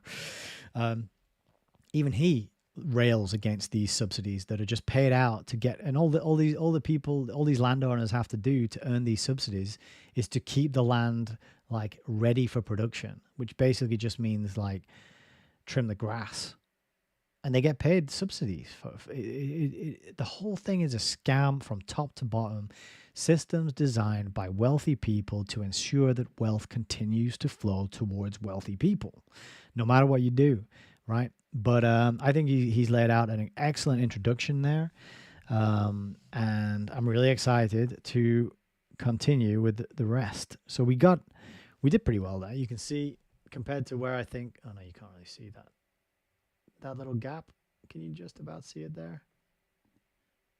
We got about halfway through the first quarter of the book, I think. So we'll probably finish on the next video. We'll just get up to where I've marked to end. Please, grab yourself a copy of this book. It's a great primer. It's a good one for people who are skeptical. It's not that hard to read, and it's cheap. So leave copies lying around, put them down for people to check out, and spread the word. I think that is worth doing.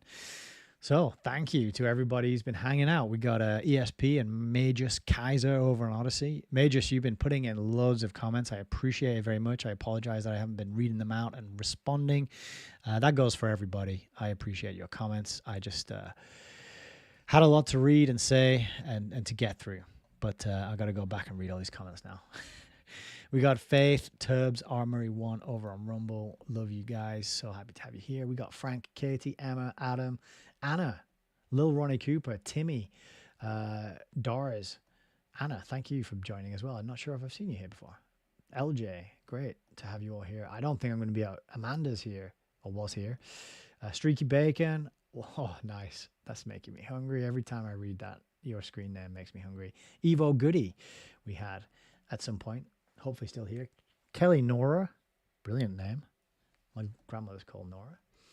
And I think that might be it. I think I got everybody. I think I said Timmy. Plutonium Productions was here earlier, and I read everybody out. Ashley Styles was here too. Awesome to see you. I think that is it. Hazdak was here too. Awesome. Wow, so many names. Tom Thomas, what's going on? Got a knee in the groin. Hope your groin has recovered from the kneeing. But did you deserve it? Was it your fault? It's always good to examine the role that we played in the things that befall us, right? David Lee's awesome guitar playing and singing earlier today, my friend, over in the CTTM book club. And that's everybody on YouTube. One last thing before I sign off. I think we'll have another reading on this one, and then that'll be our allotted quota for the book that we're allowed to read. So what I've done historically on the channel is I put it to a vote, and I ask you, the members of the audience and the supporters of Hayes Reviews, what do you want to read? Now, of course, I can't just give you free reign to pick from my library because there's hundreds of books here, and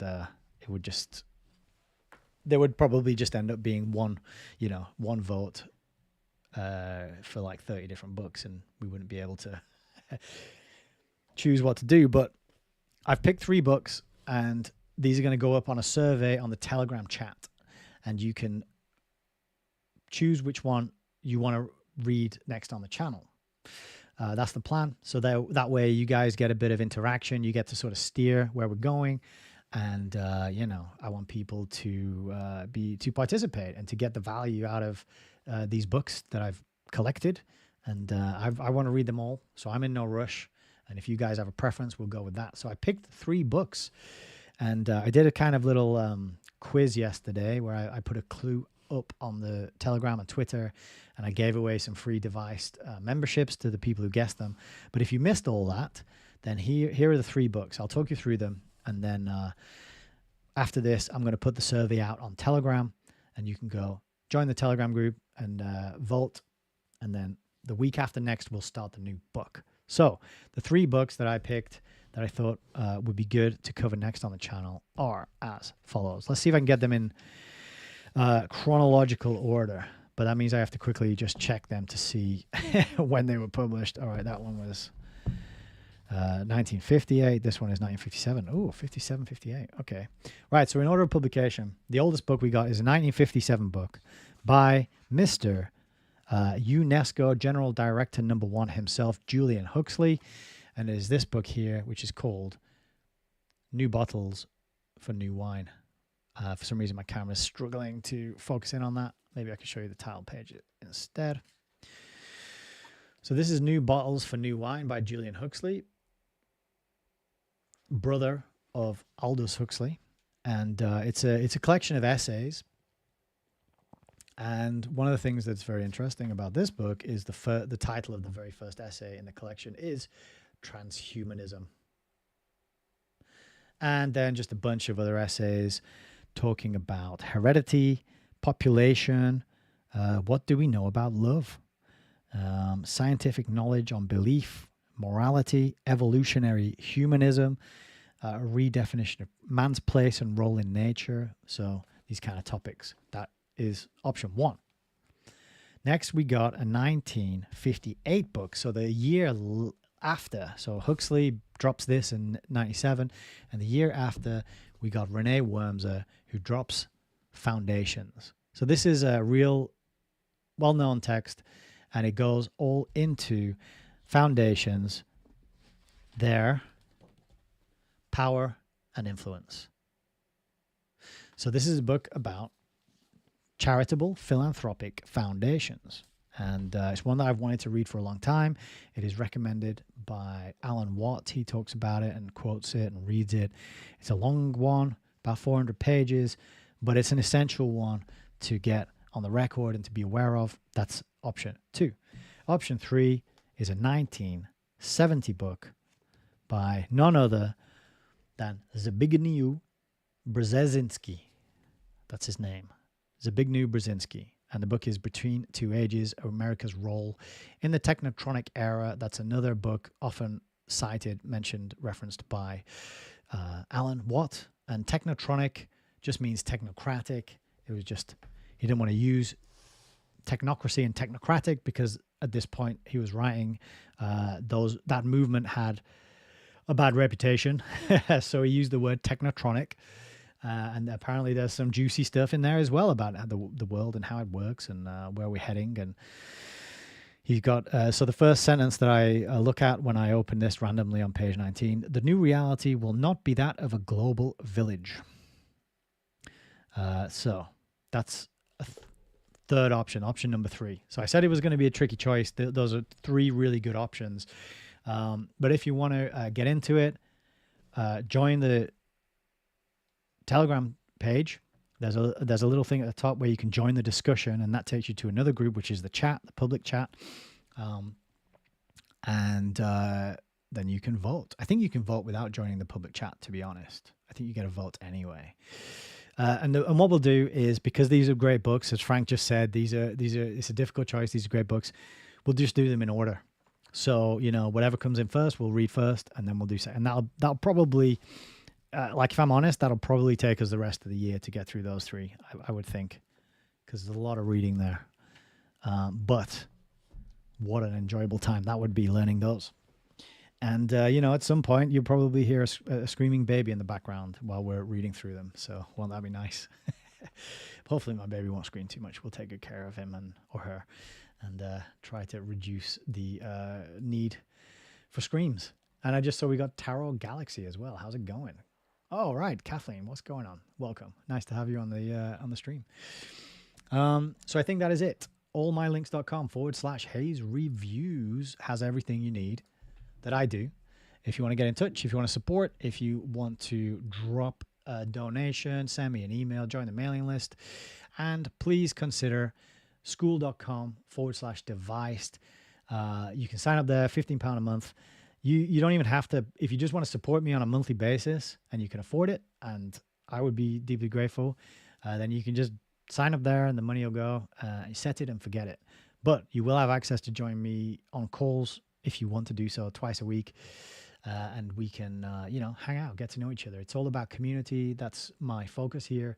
I'm having a wonderful time meeting the people who are already in the community, getting to know them, learning about their skills, finding out, ways that they can help each other, building a network of people who are aware, wise, experienced, and who care about what's important in life, which is creativity, which is creation, which is goodness, being authentic, being honest, being aware of what's going on, helping other people, trying to solve the problems that we're facing, being fearless, being courageous. I can list all the good things that humans are capable of. Compassion, empathy, it just goes on and on and on. But plugging into a network of people who are oriented towards that kind of stuff is incredibly good for your well-being. It enriches the soul. And, you have probably got something to offer. Even if you don't think you do, because you're a human being and you have that innate ability, that innate potential to really have a wonderful, positive, beneficial impact on the people around you, and even maybe not the people around you, maybe just the people on the other side of a Zoom call. It's very possible. It's happened to me. Some of my best friends, the people I respect, love, and admire the most, I've never met in 3D. And that's the miracle and the wonderful blessing of the technotronic era. So I'm going to leave it there. Thank you all for hanging out, for tuning in, for liking, commenting, sharing, subscribing, all that good stuff. I'll be back next Friday. But if you can't wait till then, you can join Device and you can hang out with me tomorrow night where we'll read through another chapter of Surveillance Valley. You can hang out with me on Wednesday night if you sign up to Device, of course. But if you're not, that's cool. I understand. I get it. Time is precious. Money is precious. And we got to prioritize accordingly to our individual circumstances. But I will be back next Friday. And I hope you can join me then. So take it easy. Enjoy the rest of the good weather. I think they started spraying us again yesterday and today. I saw some trails. So we might be in for some crappy weather soon. But take care of yourselves and each other. And thank you for listening to a 38-year-old man in a chair. Good night, and God bless.